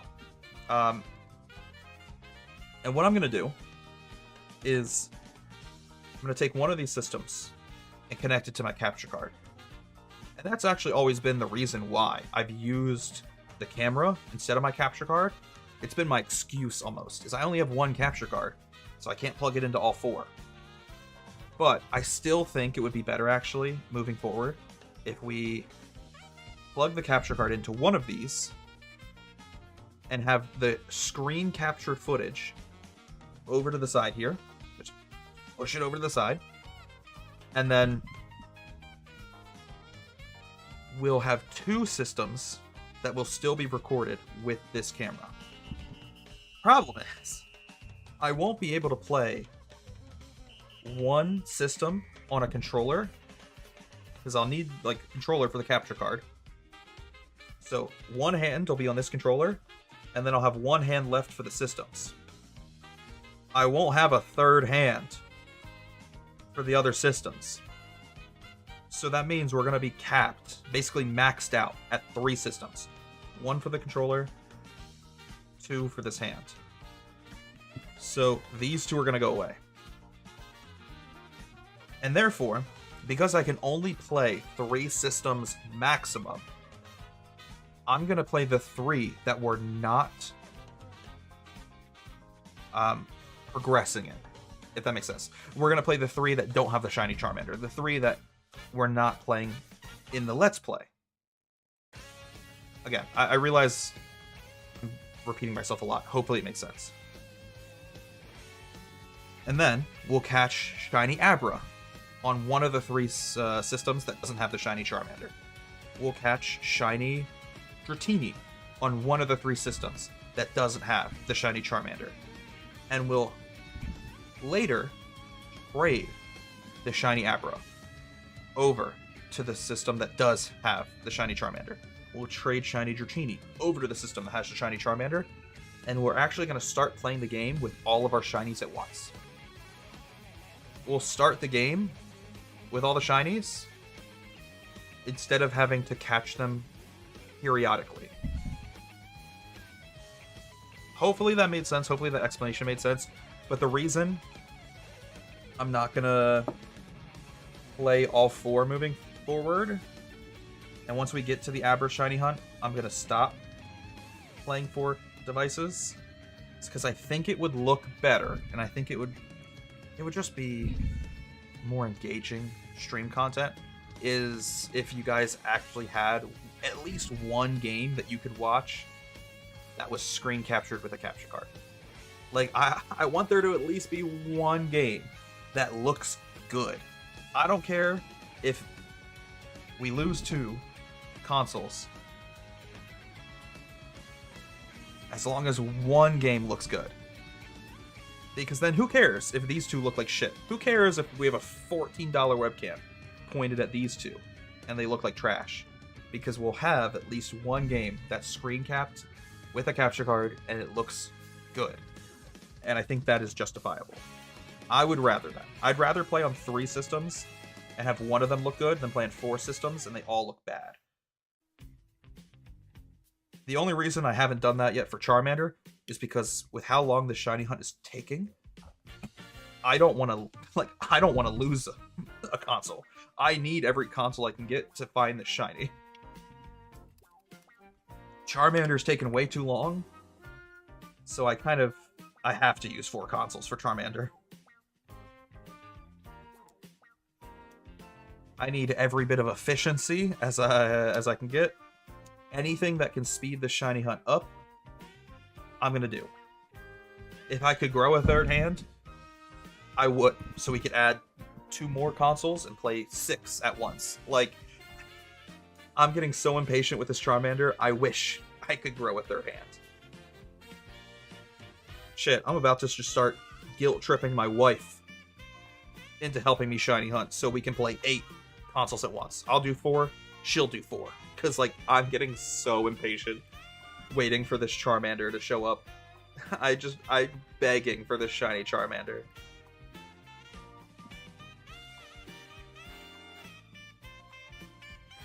So yeah, you weren't wrong in the chat. My original plan was to just get the shiny Charmander and play with only shiny Charmander until we get to the game corner.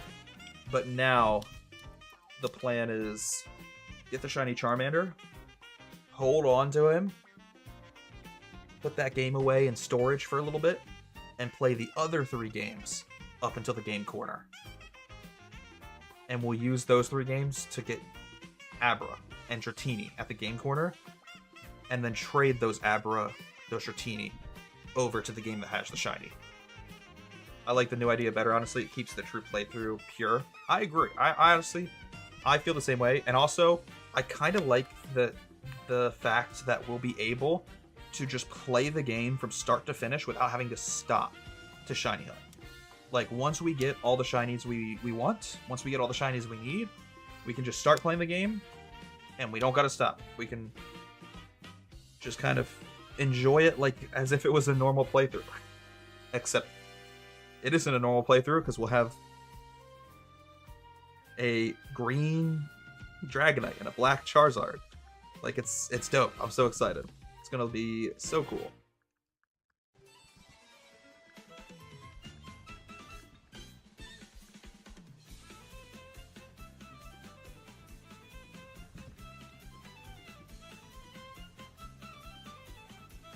Litten and Froakia was hell for that reason. But Charmander, damn, took so much time compared to the other games. Yeah, like I said, I'm a little scared about some of the shiny challenges that I have planned for myself in the future. But I think we can maybe make them a little easier by planning ahead. Like we were talking about earlier in the stream.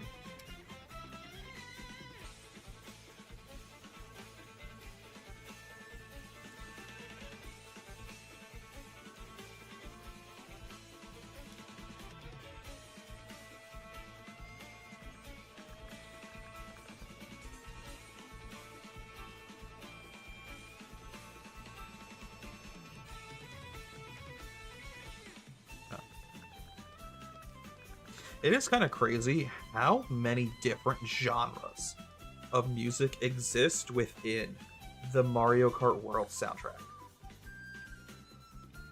like, we've had this playing for the last 2 hours, and I felt like we've listened to every different genre that exists in the world. Any genre that exists, we've heard it. Like, what song is this, by the way? This is Thwomp Desert from Mario Kart Wii. This is insane. The fact that they turned Thwomp Desert from Mario Kart Wii into whatever genre this is crazy. I don't even know what to describe this as. I would describe this as, like, fantasy rock. Like, this would be a rock concert you would watch if you were, like, in the universe of the Lord of the Rings. Like, what is this? Is crazy. Like, the Shire is having a fucking mosh pit right now. They're doing the Wall of Death in the Shire. What is going on?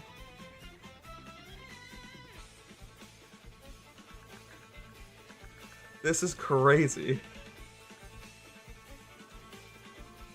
And the fact that it's a Mario Kart song is insane.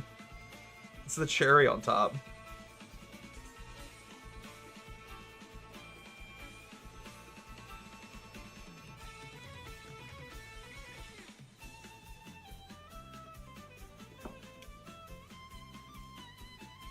I definitely feel like we need to pick up the pace tonight, though.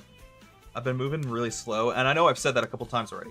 A couple times tonight, I've already admitted we are going very, very slow.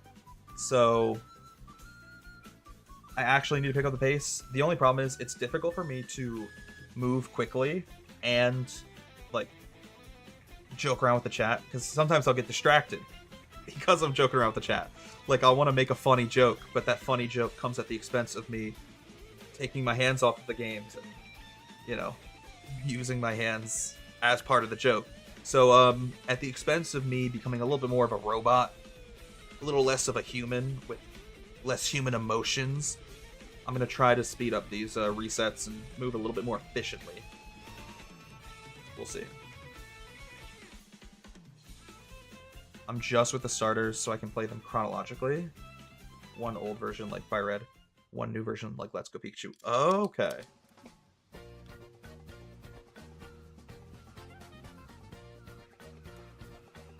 So I can only play Fire Red and try for both. That's such an... Okay. I think I'm understanding what you're saying, and that is such an interesting concept.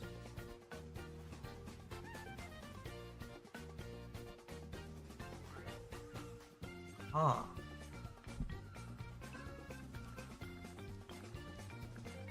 I feel like that's so time consuming though. I do not envy you, like, at all. That's kind of gotta suck. But at least it's impressive. Like, it's got bragging rights behind it.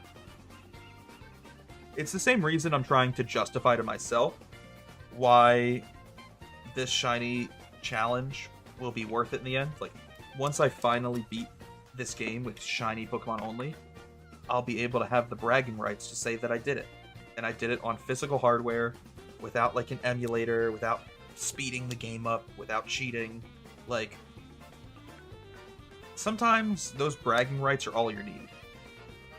And I don't say that because, like, I want to brag to other people. That's kind of toxic.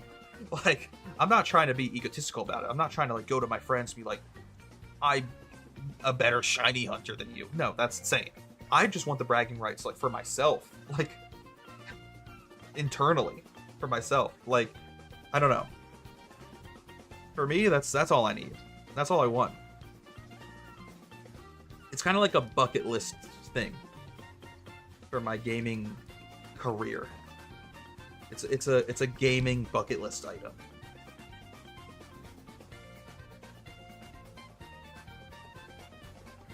So, yeah, I definitely don't envy you, but I can somewhat relate to you. Would they say, what the hell is a shiny? Are you a crow? Yeah, I start bragging to my friends who don't understand Pokemon about how I'm a shiny hunter, and they think that I'm, like, role-playing as a crow. I grow to... I go to conventions and I LARP as a crow. Honestly, my fursona would be a crow. Actually, that's a lie. My fursona would be a horseshoe crab. Because horseshoe crabs are the greatest animal to ever exist. But that's beside the point. The greatest creature to ever exist. They're God's perfect creature.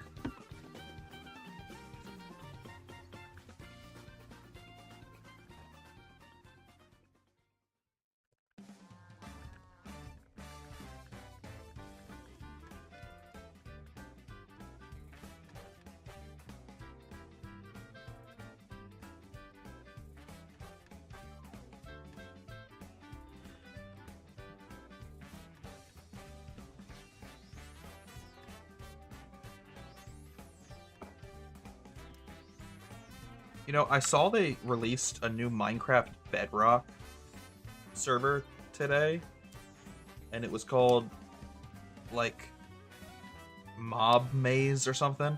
I tried playing it. It was kind of cool, but I feel like a problem that I've noticed with a lot of the new Minecraft Bedrock servers is also a similar problem that I've noticed to a lot of sandbox games lately, where they'll put out game modes that just feel like glorified mini games or games that have no substance to them. Like, I don't know, man.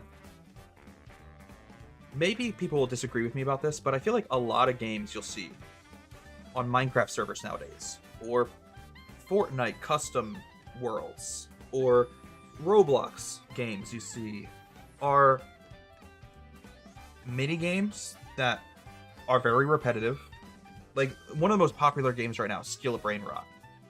It's just a very repetitive gameplay loop that is not anything that actually exciting. Or you'll get games that, like, Minecraft just released, this Mob Maze, and it's cool, but there's, like, no real story behind it. You're just exploring a maze and avoiding death from mobs and traps. It's like if the Maze Runner books existed in Minecraft, but there was no story behind it. Like, what's the point? And I don't know, I feel like I don't know. It's a problem that's been bothering me for a while, because these are games that are so popular. They're the most popular games out there. Like Roblox, Fortnite, Minecraft have the biggest player bases of any video game. And therefore, the majority of gamers are playing things like Steal the Brain Rot or Minecraft Mob Maze, which, while they're not bad games, they're not good games. And I think it's just lowering the bar, and it's almost like lowering expectations for the new generation of gamers of, like, what a good video game should be. And it's allowing developers to put out increasingly worse games with less substance and less story, as long as the game is able to kind of get you addicted to the loop of stealing a fucking strawberry elephant. Like, I don't know. Again, I'm conflicted about it, because, like, at its core, like, Steal a Brain Rot or Minecraft Mob Maze aren't bad games. I think it's just disheartening because there's so many better games out there, and no one's playing them. Like, it just makes me sad for game developers who put time into making like genuinely good games with great stories and amazing lore, and instead of those games getting attention and getting the love they deserve, the most popular things out right now are Steal a Brain Rot. It's a shame.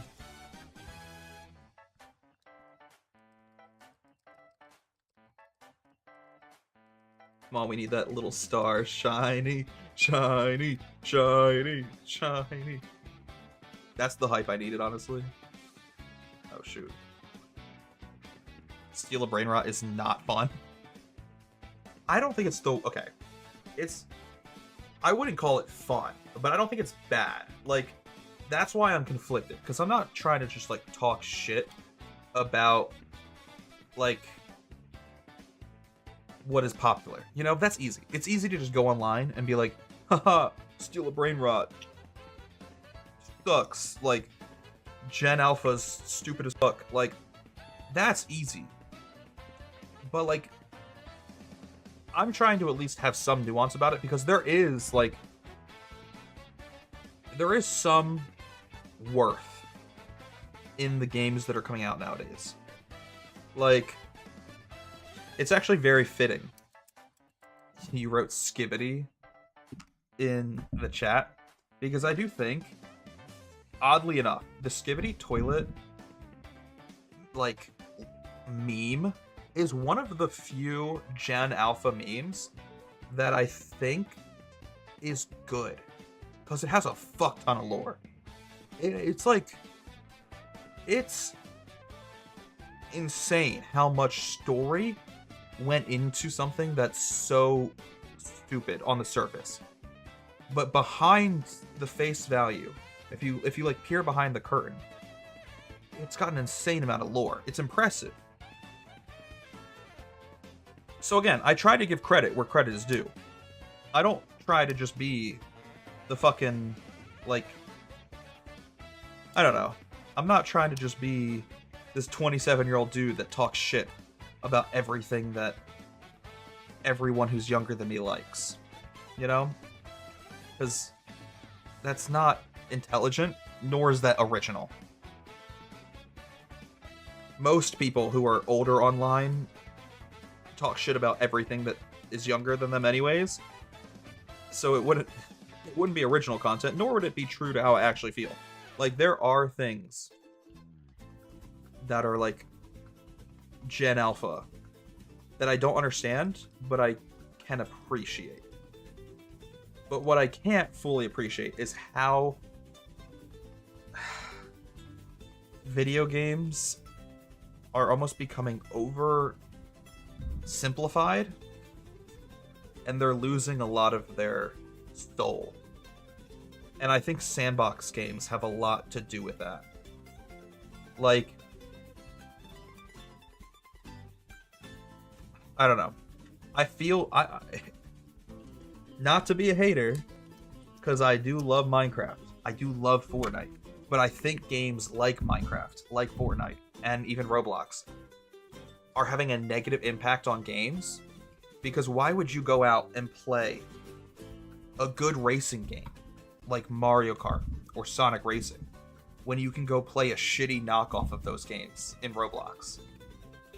Or why would you go out and play a good I'm trying to think of another example. Sorry, my brain is like fried right now. I literally can't think of anything else. Give me a second. It's like on the it's on the tip of my tongue and I can't think of it. Why would you go out and play a good roguelike game like Dead Cells or Hades when you can go play a shitty knockoff on Minecraft, aka Minecraft Soul Steel? Like, that's a shitty Minecraft version of a roguelite. But it's becoming popular. Like, these things are popular. Like, well, yeah, like Guitar Hero versus Fortnite Festival. Like it's it's disappointing. It's almost heartbreaking to see that these shitty knockoffs of other games are getting more popular than some of the originals. Because I think it's often due to the accessibility of it. Like, it's easy access. People can download Fortnite for free, and now they have free access to a shitty version of Guitar Hero or a shitty version of Mario Kart. I've personally played the shitty version of Mario Kart that exists in Fortnite. And, like, it's not good. But, like, if you don't want to go buy Mario Kart, sure, go play it in Fortnite instead. It's free.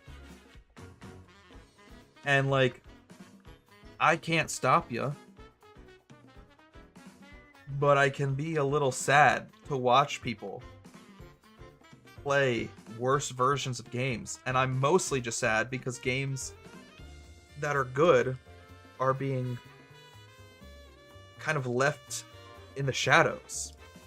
Like, I feel like it's almost become a priority to focus on making game modes within Roblox or game modes within Fortnite instead of developers putting energy into their own standalone projects. And, like, it's sad to see. I don't know. Like, I don't know. I just,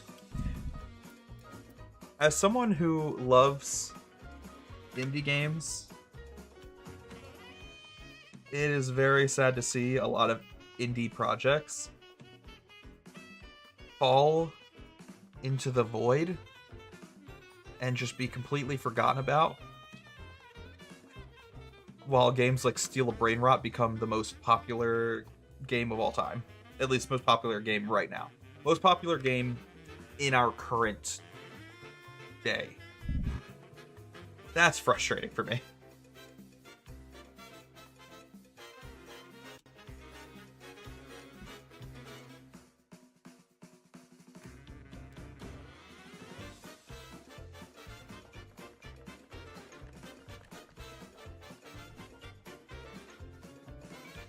This is where we find out Caleb's a Skibidi Toilet super fan.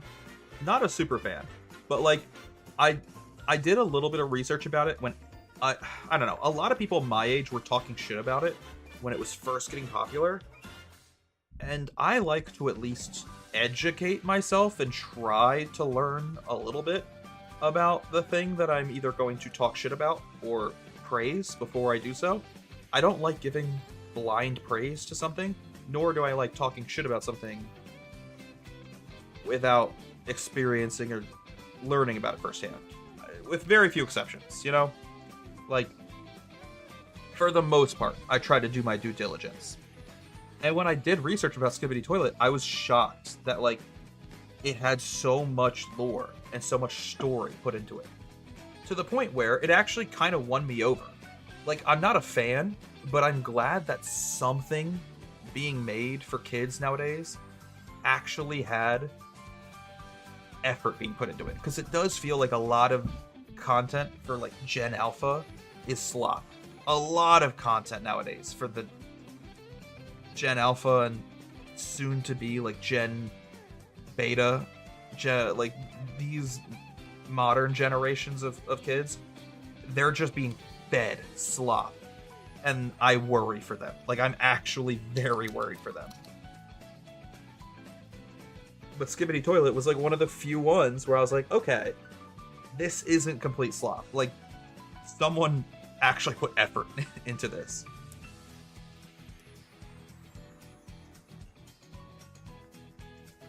I have 30 and I feel like a kid.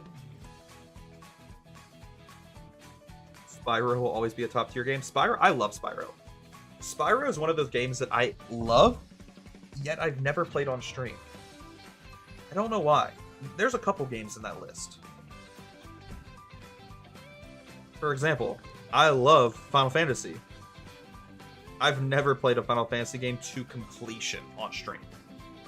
We started playing Final Fantasy IX back in 2015. Never finished it. usually the excuse I give is because I took like a year-long break from stream. And that's true. I did take like a year-long break from streaming in 2016. I started playing Final Fantasy in 2015, stopped streaming in 2016. But I could always go back and play it again. I don't know why I haven't gone back and played it again.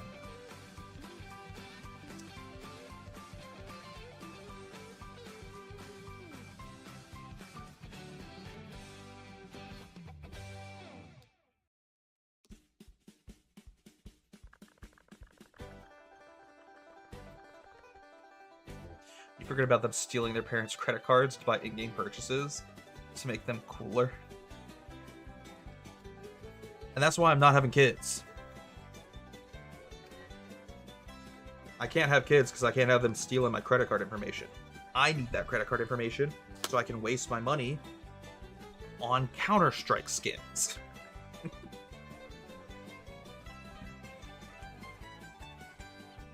No, I've been trying to play less Counter-Strike. It's like an addiction, honestly. But I will tell you all this.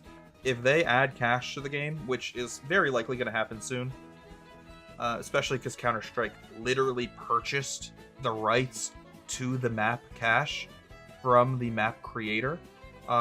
So when they add cash to the game, not if, when they add cash to the game, we will probably do like an 8-hour live stream just playing cash over and over and over again. I will just play that map on repeat because that is my favorite Counter-Strike map. Not only is it my favorite Counter-Strike map, that is my favorite map from any shooter game ever. I think Cash is like the perfect tactical shooter map. It's so good. I love Cash. I think Cash is beautiful. Yeah, it's great.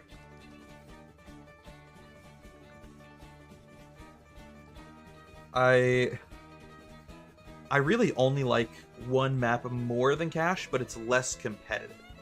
I only like it more because it's prettier.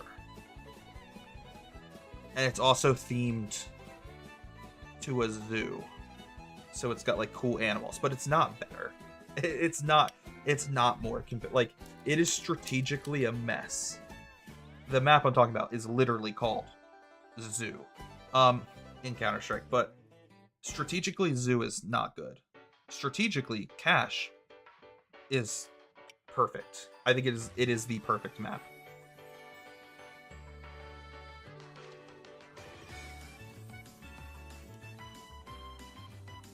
I'll be lurking. Hey, thank you for the lurk, Drac. I appreciate you. I appreciate you, brother. Yeah. Cash, it's been too long, you know? It's been like that long lost lover, that missed connection. Because, for those of you who don't know, I'm going to go into a little bit of Counter-Strike lore, whether you like it or not. Cash was in Counter-Strike Global Offensive, CSGO. And then when they updated CSGO to Counter-Strike 2, very similar to how like Overwatch got updated to Overwatch 2, they just updated the base game. It's still the same game. When they updated CSGO to CS2, they removed Cash from Counter-Strike. It's not a CS2 map. And therefore, since Cash has not existed in Counter-Strike 2, we haven't been able to play it officially, legitimately, for over 2 years. And that has been heartbreaking for me. It's been a very long, strenuous 2 years.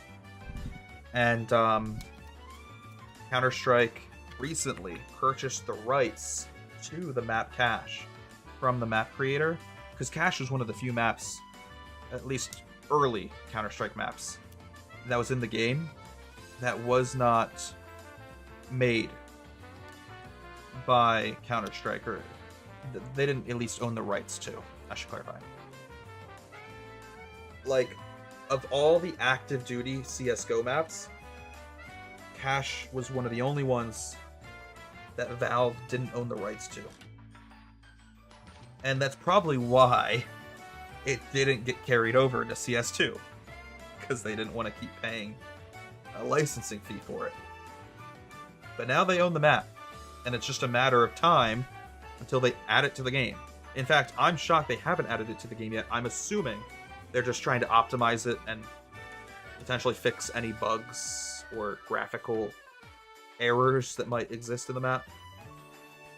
A lot of people assumed that they were waiting to add the map into the game until after the most recent tournament, because obviously they don't want professional players to be playing a map that wasn't in the game for the last 2 years in a tournament that literally just happened a week ago. Like, that would be unfair to the pros. But now that that tournament just wrapped up, now that the major wrapped up last week, maybe we can add cash to the game soon?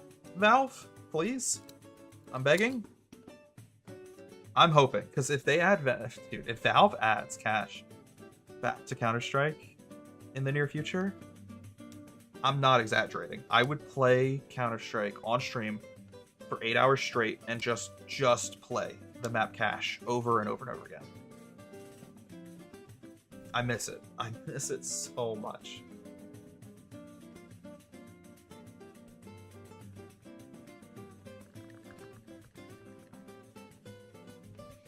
Oh shoot. The game's got out of sync. What am I doing? Okay, there we go.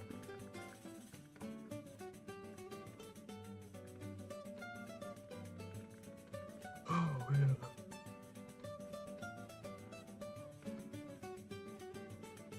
I think I'm a little biased though, because Cash was also like my best map. Cash is one of the only maps where I feel confident playing the A site on defense, the B site on defense, the A site on offense, the B site on offense. Hell, I can even play middle. Like, I just feel so good on every element of that map. Anywhere on that map, I'm good. I feel confident. I feel like I can succeed on that map. I can't say the same for literally any other map. The next best map for me in Counter-Strike is Mirage. On Mirage, I think I'm good at A and B on both attacking and defending, but I'm not very good at playing middle. I can attack middle, but I cannot defend middle very well. So Mirage, I'm almost perfect. I'm 5 for 6. When it comes to, you know, positioning on the map at least. And there's other maps that I feel pretty confident on, like Nuke. I feel pretty good on Nuke. I'm very confident defending outside and attacking outside on Nuke. I'm very confident attacking B and defending B on Nuke. I'm very confident defending A on Nuke, but I'm not confident attacking A on Nuke. So again, 5 for 6 on Nuke. What's another map I like? Overpass. I really, really like attacking and defending B on Overpass. I like defending A on Overpass. I don't really like attacking A on Overpass. There's no real mid on Overpass, so that's 3 for 4. Like, most maps, I'm confident in a lot, but not everything. Cash is the only exception. Cash is the only map in Counter-Strike where I feel perfect at every element of that map. I feel like it is a map that I am best at. The only map that I can play perfectly. And it hasn't been in the game for 2 years, and that breaks my heart.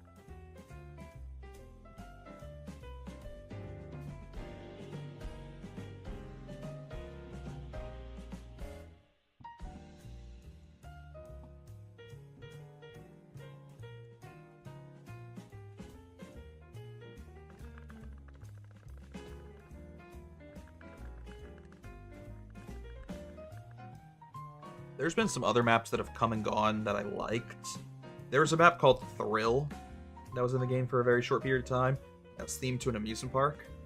I liked that map, obviously, because it was themed to an amusement park. And I was also pretty good at it, but it wasn't perfect. Competitively, the map design was a little weird. Yeah, it had some odd choices that made it strategically a little imbalanced.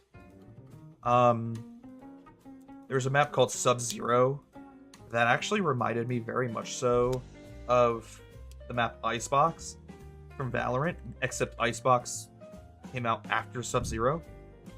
So Sub-Zero was almost like the inspiration for Icebox.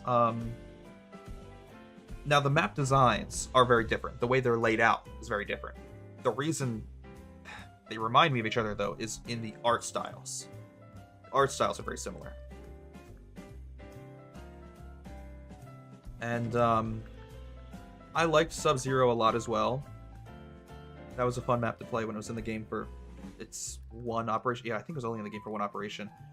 There was another map that was only in the game for custom maps. It was never in an operation, and therefore it was never playable officially. And that was DE_pit. I really like DE_pit. I think that map's super cool. The CT spawn was dope because it was a literal elevator that you got to slowly ride down as the round began. What else? I love Biome. Biome was a really cool map themed to a like plant and like I can't think of the word right now. Like it's escaping me. Give me one sec.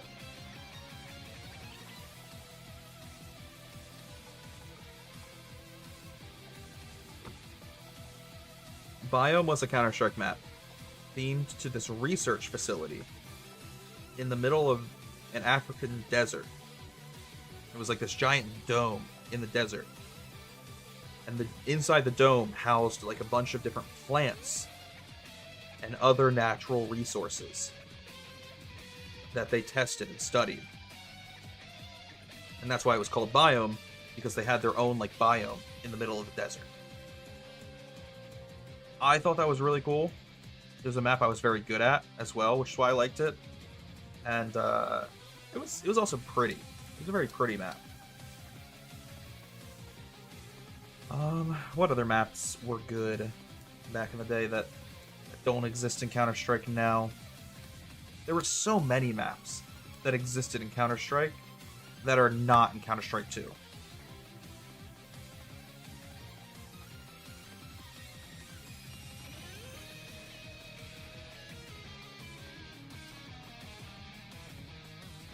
I don't think this map is good, but I like it, and that's Dust 1. The original Dust. Before Dust 2, there was Dust 1. Dust 1 is not good. Like, competitively, it is atrocious. It makes no sense the way the map is laid out. To get to the A site is so stupid. Like, it's stupid. It just doesn't make sense. So, yeah, that map is terrible, but I do like the map, actually. I have a lot of fond memories with that map.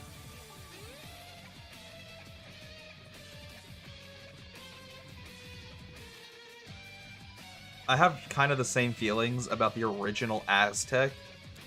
The original Aztec is not a great map layout, I can admit, but I love the original Aztec. Great map. Like, I don't know, man. I would almost argue that I prefer the original Aztec over an what is it called right now? Oh my god, I can't think of it. What is the remake called? For some reason, my head just keeps saying Anubis, Anubis, Anubis, even though I know it's not Anubis. What is it called? I'm having like a blank. My brain can't think of it. My brain just keeps repeating Anubis. I know it's not Anubis. Stop thinking that. Like, my brain is short-circuiting and just repeating the word Anubis, even though I know that's wrong. Oh my god, I can't think of it right now. I have to Google it. This is so sad. My brain is actually short-circuiting, though.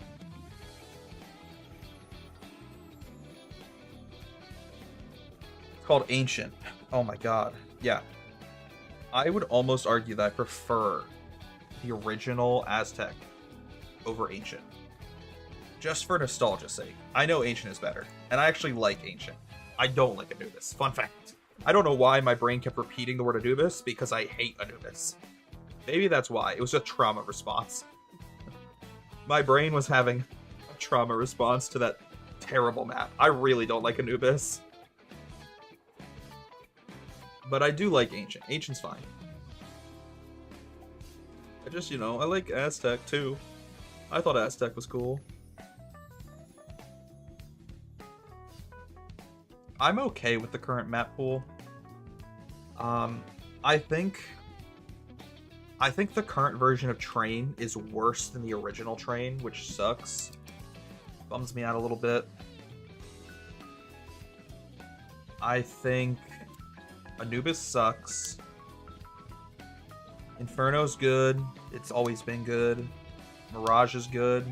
Always been good. Dust 2 is good. It's a literal classic. Always been a classic. Ancient's fine. I think Overpass is at a really good spot now. They don't need to change anything more. Like, they're good. It's good. They always try to tweak little things with Overpass. We can stop. Overpass is good. Yeah, I'm pretty happy with the current map pool. I almost forgot Vertigo. Fuck Vertigo.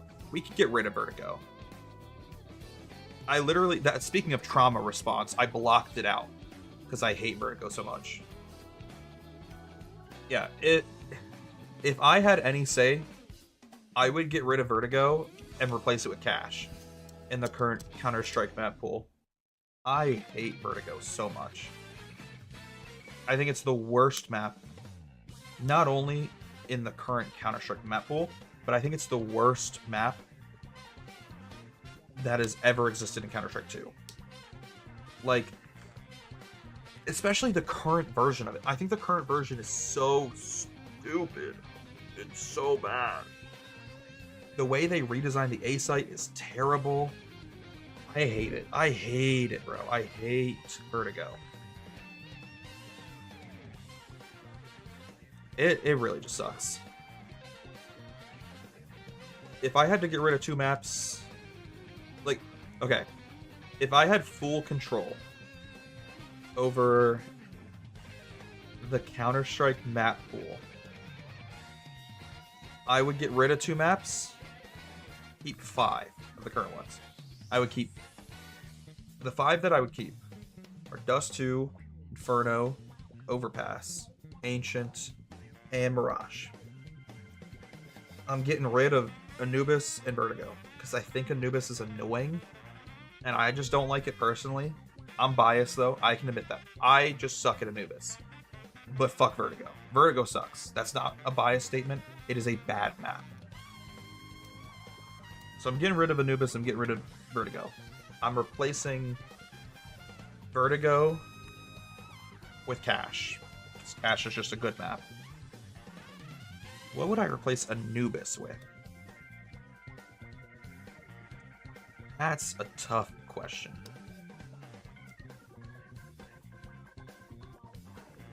What would I replace Anubis with? Actually, I think I know. I just don't remember the name of it right now.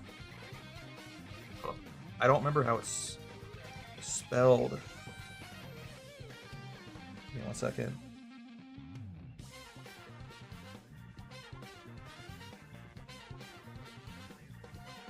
Yeah, Tuscan. I would replace Anubis with Tuscan, I think.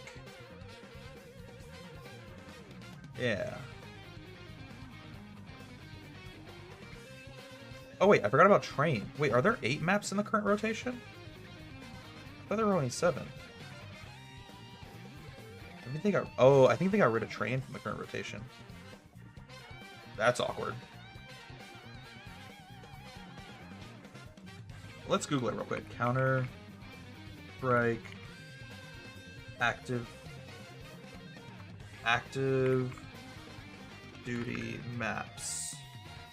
Did they get rid of Train?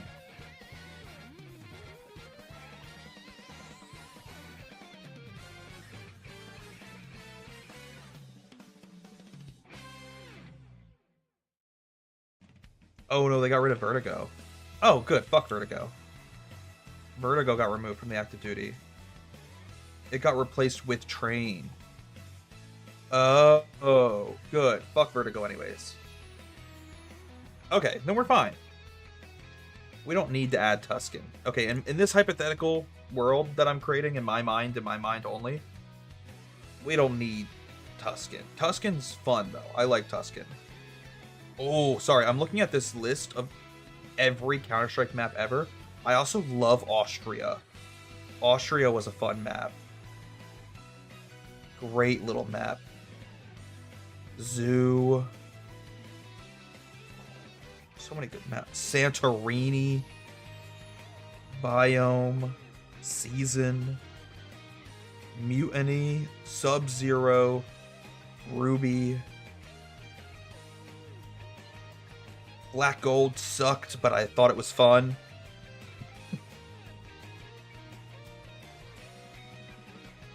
So many fun maps. Thrill.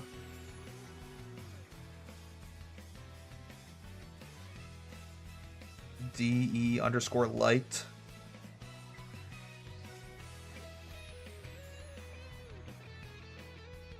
Oh, I miss it. I miss some of these maps, bro. These maps were so good. Sorry, I got distracted. We'll go back to playing the game. Okay. We have our final answer then. It took me a minute to get to the final answer, but we have a final answer. Of the current 7 active duty maps in Counter-Strike, I would only replace one. Because I thought Vertigo was one of them, but Vertigo already got kicked out of the active duty. Thank God. Hate Vertigo. But because Vertigo isn't currently in active duty, there's only one map that I would replace, and it's entirely a biased choice, because I don't like this map and I suck at this map. And that's Anubis. I would get rid of Anubis and replace it with Cash. I love Cash, and I think Cash is one of the best maps of all time.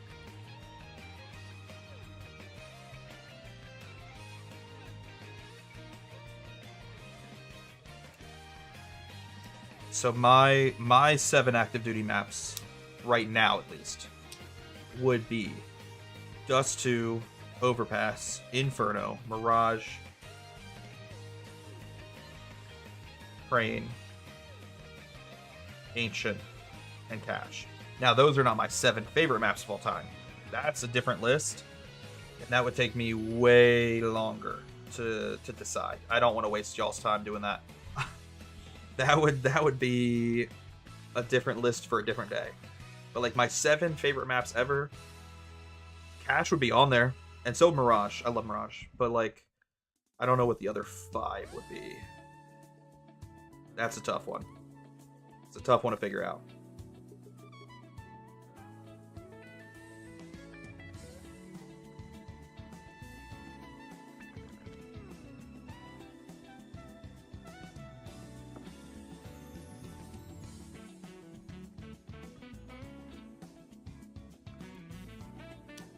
I think I actually had a list written down the other day. Not the other day, sorry. I found a list the other day that I written down a long time ago. Should clarify. I wrote this list down a long time ago of what some of my favorite maps would be.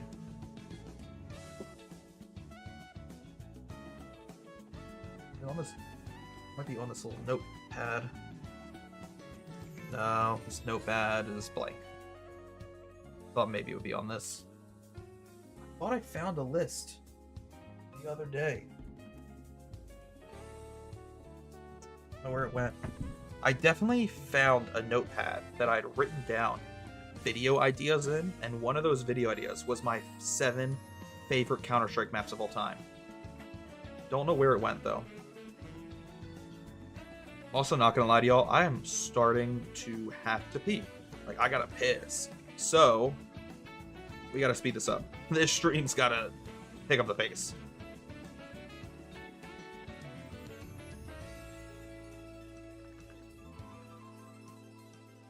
I'm gonna start speedrunning.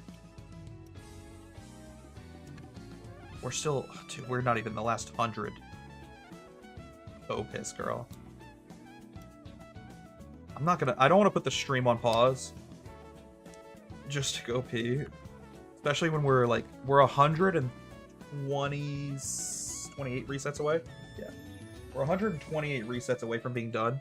So let's just bang out these last 128 resets. As quick as I can. Even if I have to go mute, you know, even if I have to go silent, I'm not talking to y'all the rest of the stream. I'm kidding. Just whatever I gotta do to go extra fast. Iron bladder. You know what's crazy? When I was streaming, like, I'm talking years ago when I first started, I would literally try my best to never use the restroom on stream. Because I thought it was unprofessional and I like didn't want to interrupt the pacing of my live streams.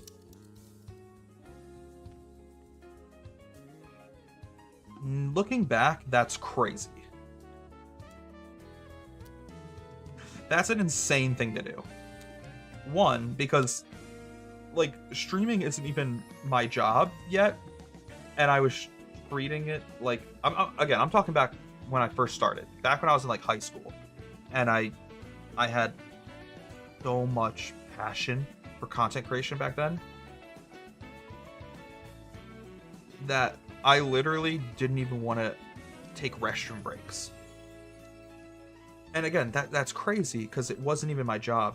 And even if it was my job, you still get bathroom breaks at your job. Like when you go to work, you're allowed to use the bathroom. But I think one thing that helped break that habit was when I stopped caring about streaming so much. Now, there were also negative side effects to that. Like, once I got to college and I stopped caring about content creation, I also didn't really stream much anymore. I stopped uploading YouTube, and I think the quality of my content dipped a little bit.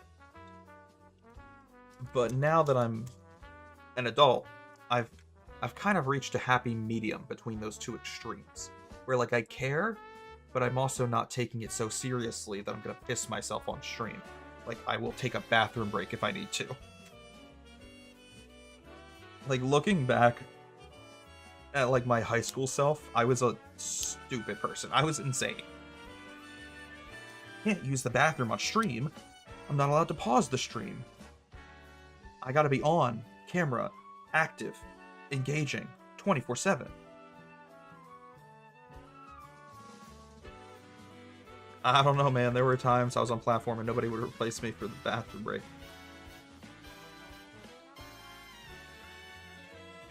That is also a little true.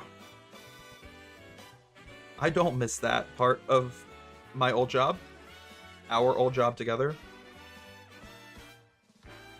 Asking for a bathroom break and then someone just forgets about you. They never show up to replace you.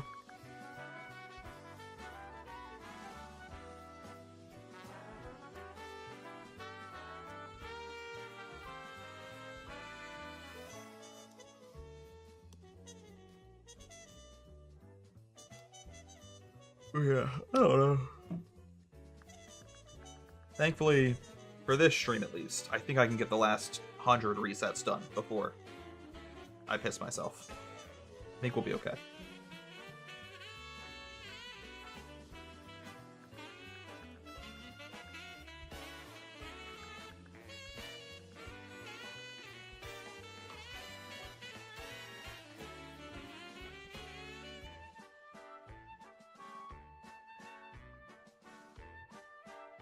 I do love some Mario Galaxy music, let me tell ya.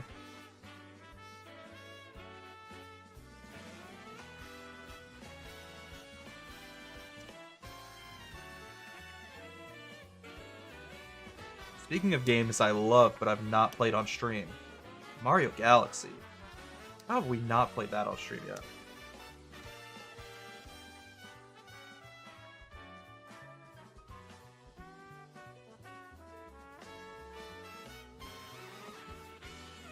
There's a dog.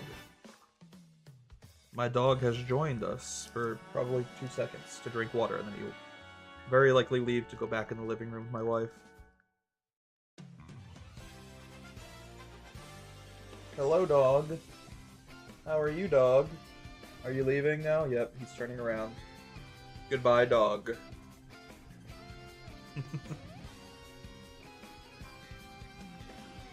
My brother legit deleted my save file of Mario Galaxy. I would cry.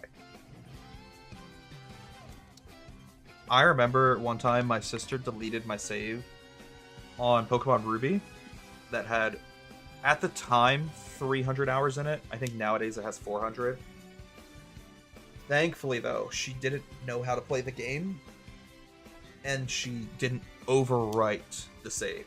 But I found her playing my copy of Pokemon Ruby on my Game Boy, and she was at the beginning of the game, like, choosing her starter, and my brain immediately went into a rage. Like, you started a new game, you deleted my 300 hours of work. I was fucking livid. And I was like a kid too, so I remember like being a little, probably unjustifiably angry, and my reaction definitely wasn't nice. Like, I remember ripping the Game Boy out of her hands, turning it off, and now she's mad at me because I just deleted her save file. And I remember like frantically turning it back on to see if my save file was still there. Like, I turned her game off so fast before she could ever think of overwriting my save.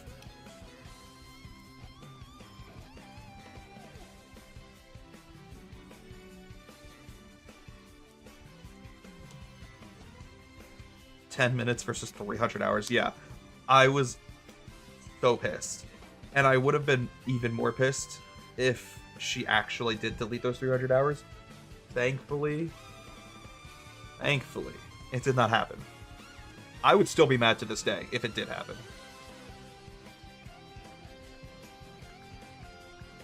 Because that copy of Pokemon Ruby is the Pokemon game I have the second most hours in, behind Pokemon White. I have 500 something hours in Pokemon White. But Pokemon Ruby, I got like 400.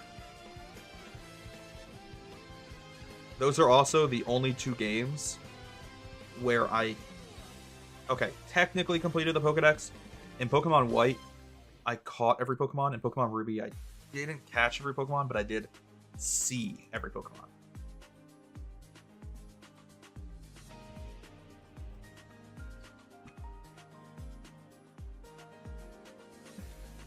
Yeah, Pokemon White, I completed the Pokedex, both obtained and seen. Pokemon Ruby, I completed the Pokedex only seen. Which is also why I have so many hours in those games, because I was literally grinding, trying to catch them all.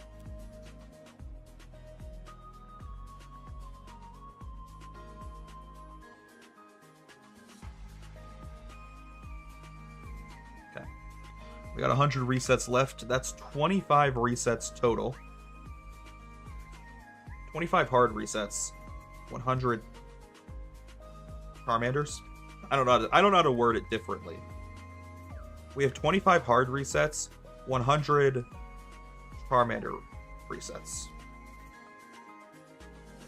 I don't think soft resets would apply. I don't think soft resets would be the accurate word.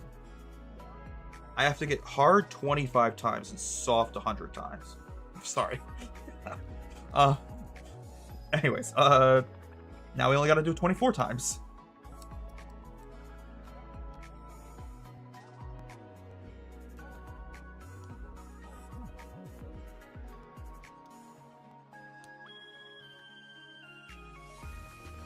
You know, speaking of save files getting deleted, though, that did remind me of a save file that one of my sisters successfully deleted.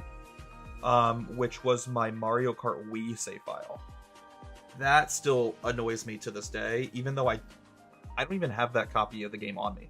I think it's still at my parents' house because it was the family Wii, and therefore it was the family copy of Mario Kart Wii.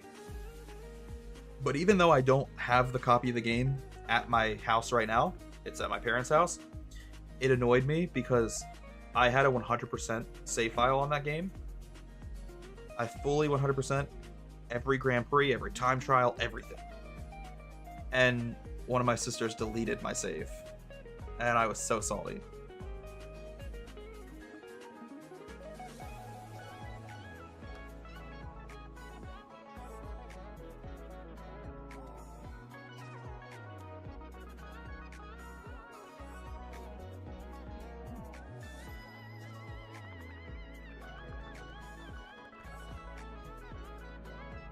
Was that when you became an only child? No, that's just when I finally decided to move out. So they could stop fucking with my shit. That's a funny joke, though. Oh my god.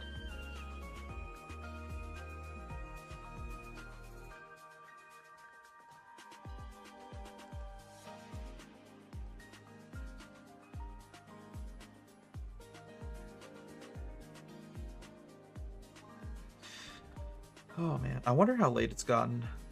It's been live for over 3 hours. What time is it? Hello? Oh my god, my Microsoft... I hate Windows 11. It wouldn't open my taskbar, so I couldn't look at the time. It's 11:51. Was that so difficult? I had to hit the Windows key to open my taskbar. I hate the way Windows 11 works, and I specifically hate the way the taskbar works. And I know I complain about this in almost every live stream. I'm so sorry. It's probably getting redundant and it's getting boring for y'all to have to listen to me complain about it in every live stream. But like, I just don't understand why the taskbar is now so inconsistent and inconsolable. Like, hey, taskbar, can you open for me? I want to check one of my tabs. Or I want to open the calendar. No. We're closed right now. Sorry. The taskbar won't be open again for the next hour. If you really, really need it, if it's an emergency, and you must absolutely use the taskbar, I guess you can hit the Windows key. What the fuck do you mean? Like, I hate it. Oh, I hate this bitch ass. Oh, I hate the taskbar now. Or, so like, you might be thinking to yourself, well, why don't you just use the version of the taskbar that's always permanently on your screen? Because that shit sucks too. It fucks up the, like, ratio of your screen and the way the icons appear on your desktop. It's insane, because that didn't exist in Windows 10. It didn't work like that in Windows 10. They just made the taskbar so stupid in Windows 11. I don't understand why.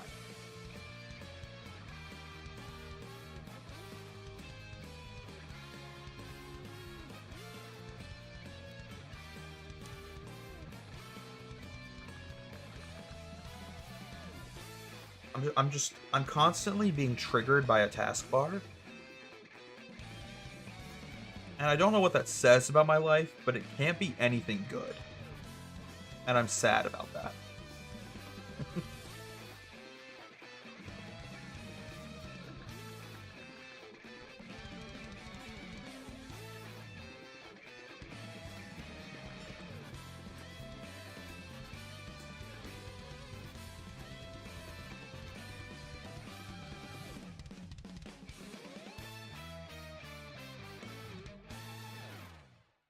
I don't even know what song that was that just played, but that was a bop. That was so sick.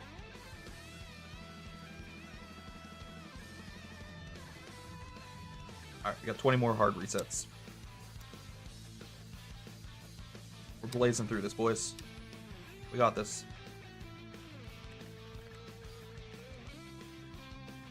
$420. Haha. Funny. Funny number.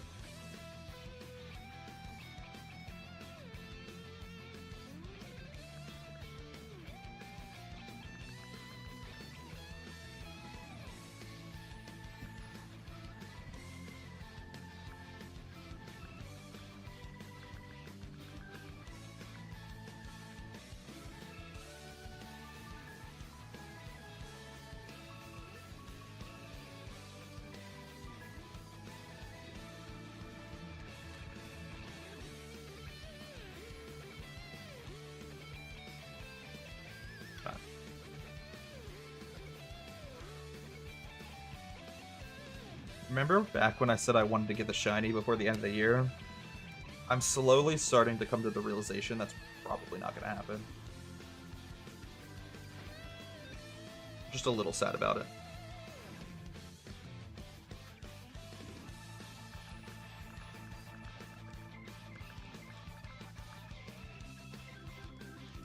I think the reason I'm mostly sad about it is because with not getting the shiny, it's pushing back this playthrough, which is pushing back other playthroughs. For example, I was gonna open my Minecraft server in January, and that might get pushed back to February now, which is a bit of a bummer.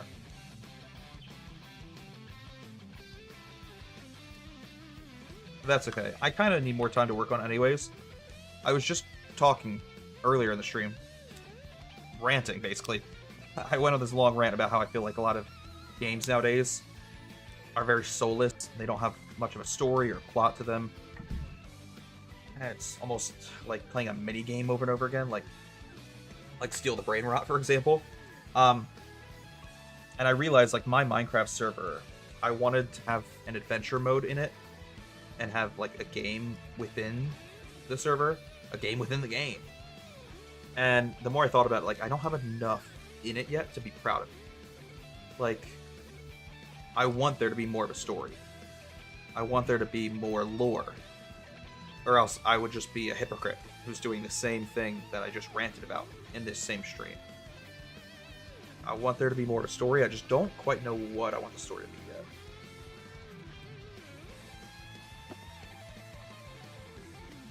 I'm very torn.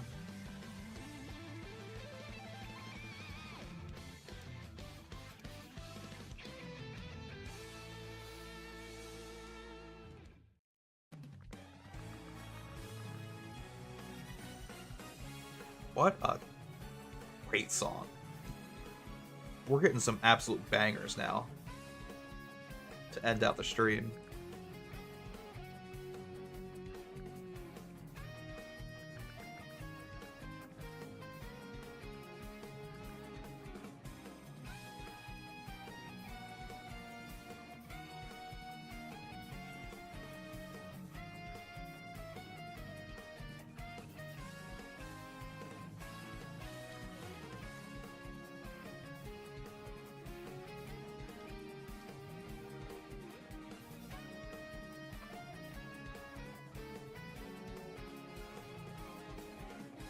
It'd be really cool if we could get a shiny to close out the stream as well. I'm just saying. Hot take, you know. Getting a shiny at the end of the stream kind of be quirky and random.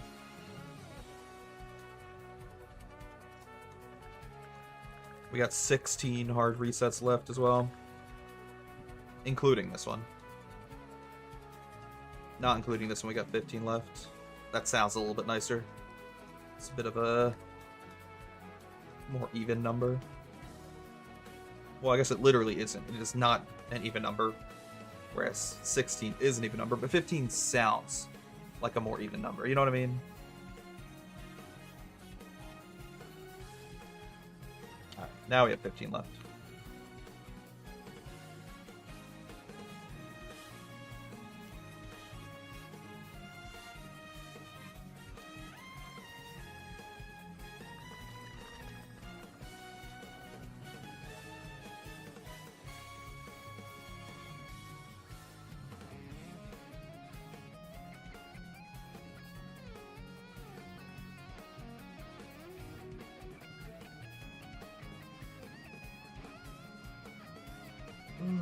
Okay.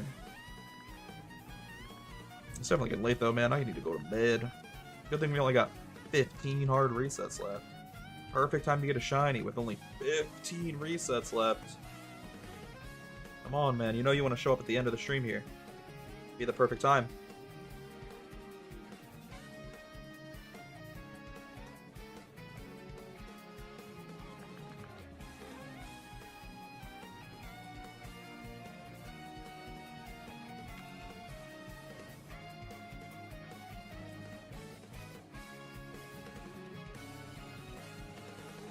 I'm also excited for tomorrow's stream because I feel like we've been making a lot of really good progress in Stardew Valley to the point where I'm actually starting to get really confident that we might be able to beat that game in 2 years.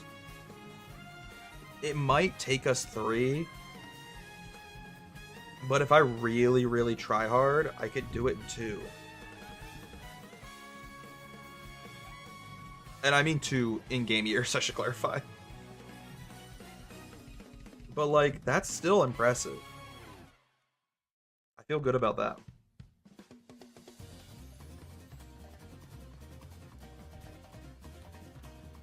We're moving very efficiently in that game.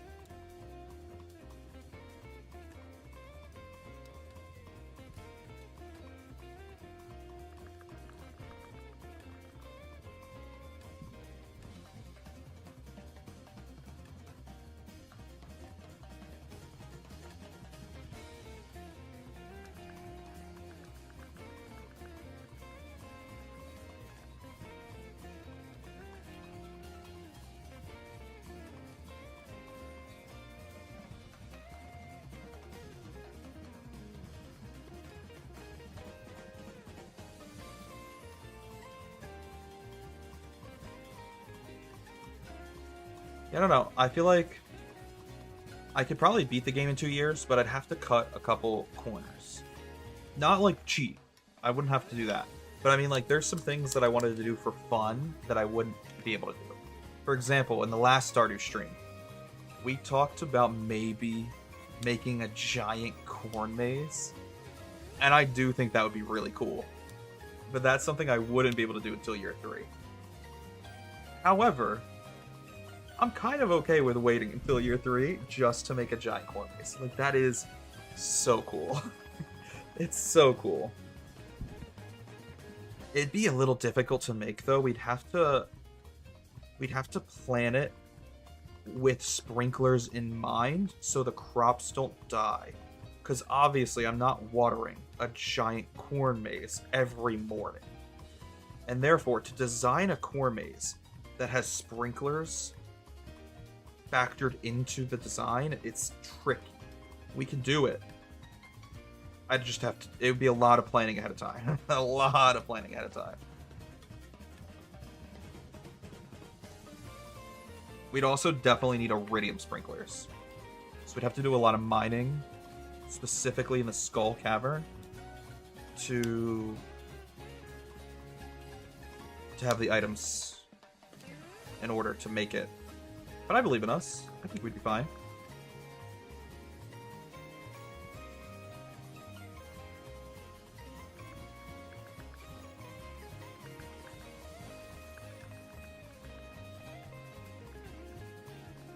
I also, like I said, I just think it'd be really cool if we made a giant corn maze.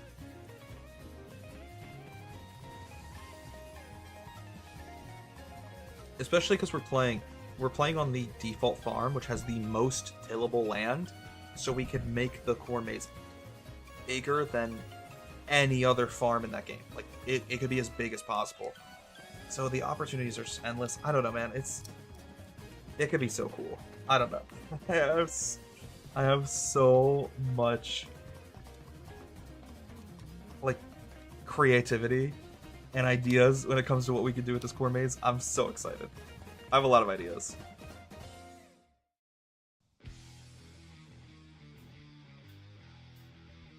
Very excited. We also, fun fact, only have 10 hard resets left.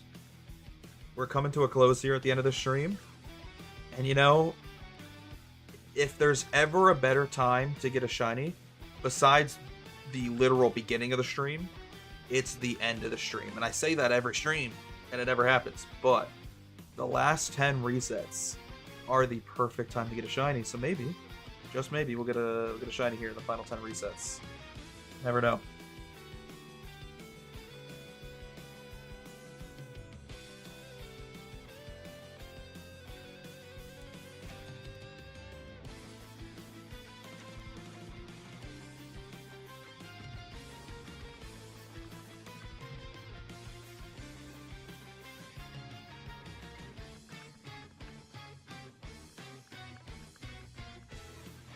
Shoot, these capes are getting out of sync.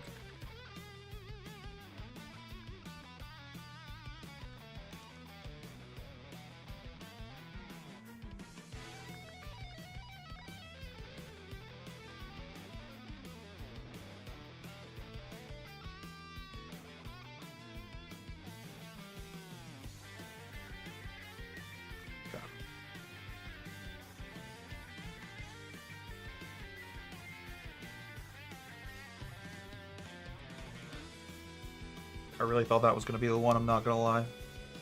I don't know why. I just believed. Sometimes my optimism gets the better of me.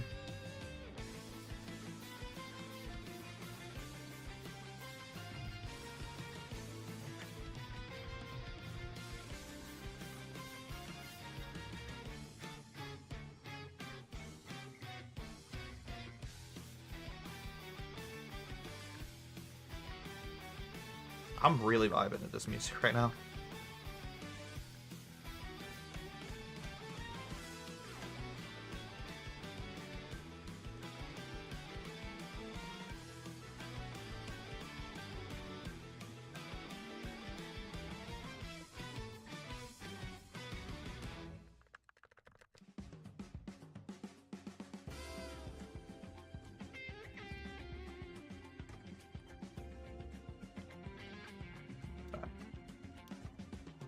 Closing out strong here. We're moving very fast as well. I think this is the best efficiency we've had the entire stream.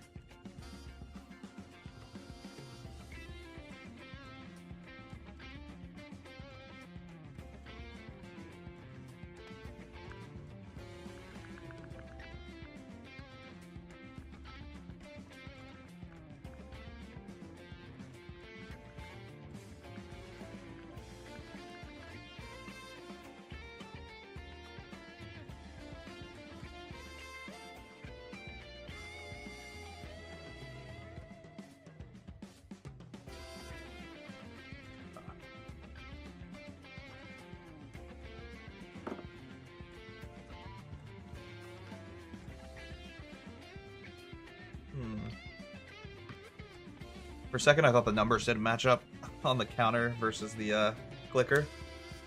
We're good. Everything's fine. Everything adds up. We're chilling.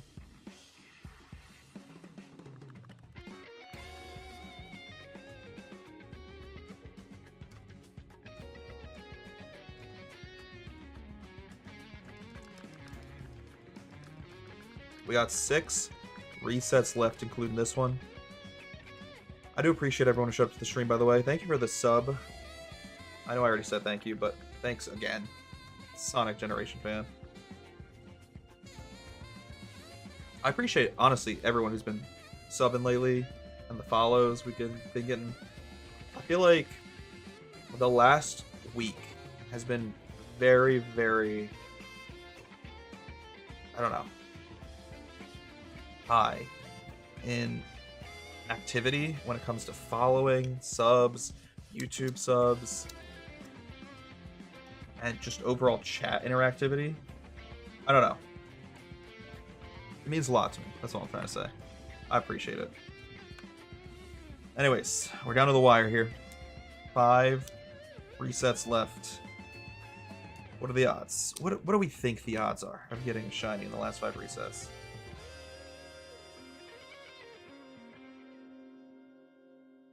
How are we feeling?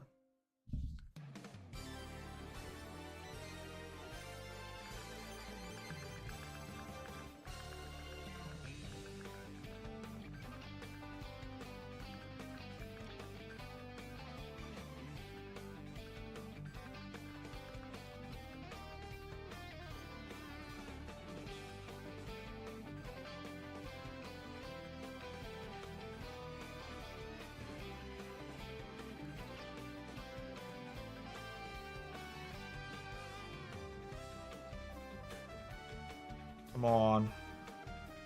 I'm still optimistic. I don't know why. I think it's always the end of these streams. I just start to believe, like a child on Christmas morning, that I'm gonna have a miracle go my way. That Santa's gonna magically teleport down the chimney and give me a gift. The gift of a shiny.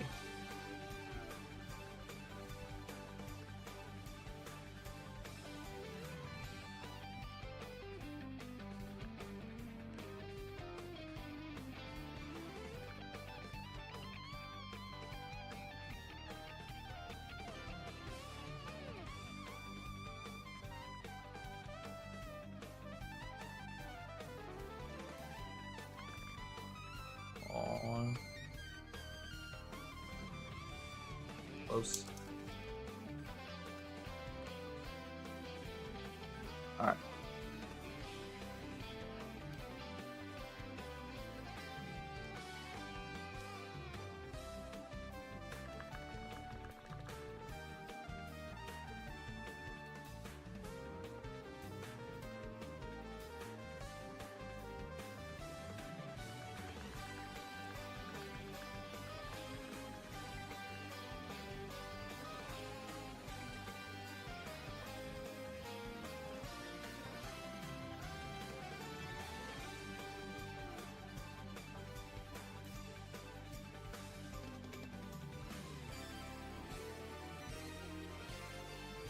Not gonna lie, Loki just zoned out there for a second. I was just like bopping my head to the music.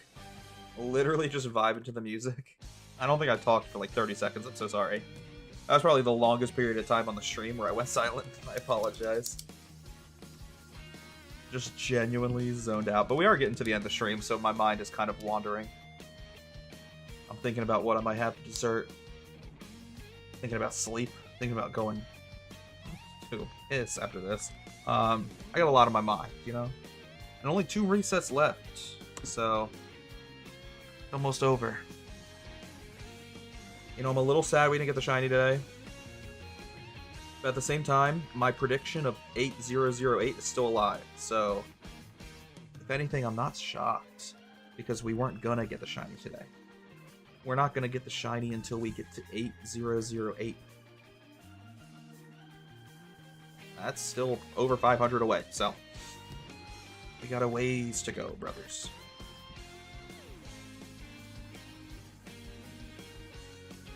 Alright.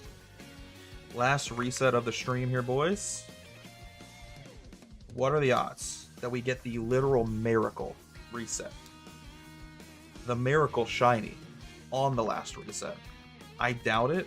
It's only ever happened to me one time in the history of my shiny hunting career, but even then that doesn't really count because it was a shiny Absol and I was hatching eggs, so it was like the last 6 eggs I had in my party. It wasn't the last egg I hatched, it was the last party of eggs, which I guess by that same logic this wouldn't really count because it's 4 Pokemon we're resetting all at once. But I would argue this counts more because we're playing 4 systems at once. Like, we're putting in extra work. We're putting in extra work just to get less rewards because we still don't have a shiny. Oh my god. 7,500 resets is what we're up to officially. Let me update that on the counter as well. 7,500 resets, no shiny.